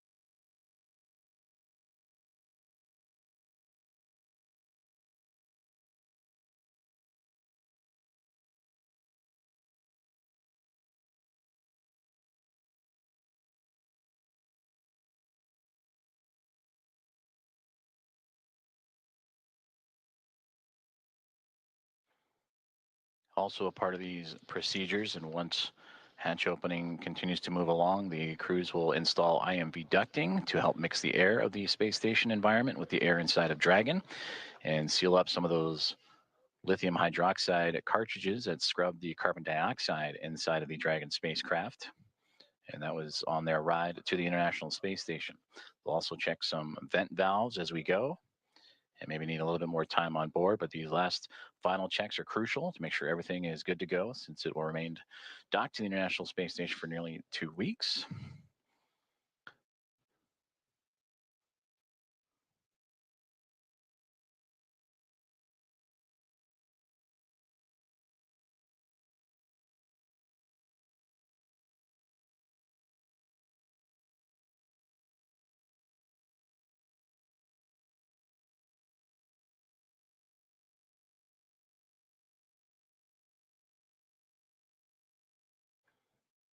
With the arrival of Axiom Mission 4 and the Dragon Grace spacecraft, newly named and given by Peggy Whitson, commander of Axiom Mission 4, shortly after launch yesterday morning, that now brings 5 spacecraft to the International Space Station, 2 Dragon spacecraft, a Soyuz MS-27 spacecraft, and 2 Progress vehicles, cargo vehicles, attached to the orbiting outpost. For Dragon, it is Endurance and Grace, connected to the forward and now Zenith ports of the Harmony module, with 2 Progress vehicles and that Soyuz MS-27 also connected. And once the Axiom Mission 4 crew makes its way aboard station, that'll bring, since 1998, 288 visitors to the orbital outpost.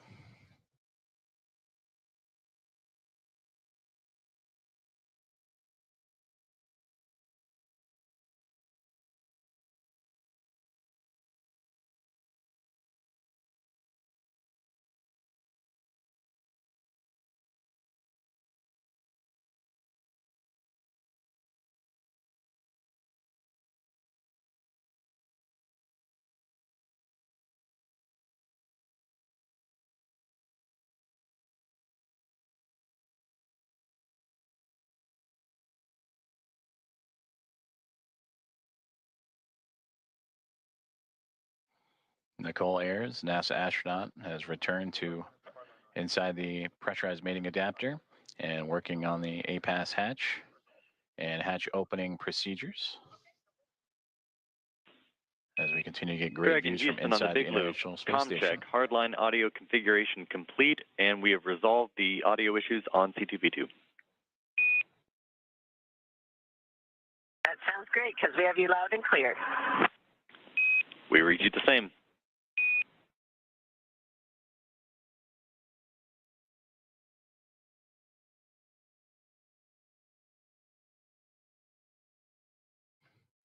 And that was a good communications checkout from the teams on the ground up to Dragon Grace on the C2V2 line, common communications for visiting vehicles, and that communications line connecting all parties.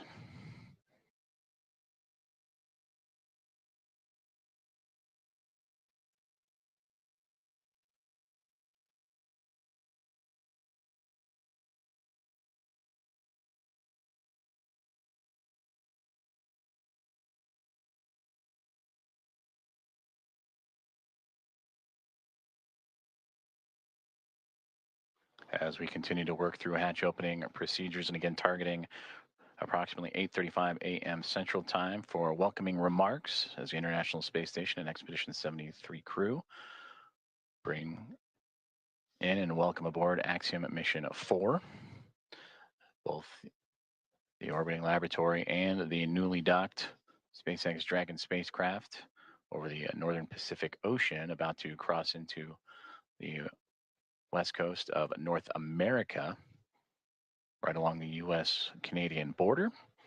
And also around that time, we will start seeing an orbital daytime period as Dragon and the International Space Station have been orbiting in a nighttime phasing.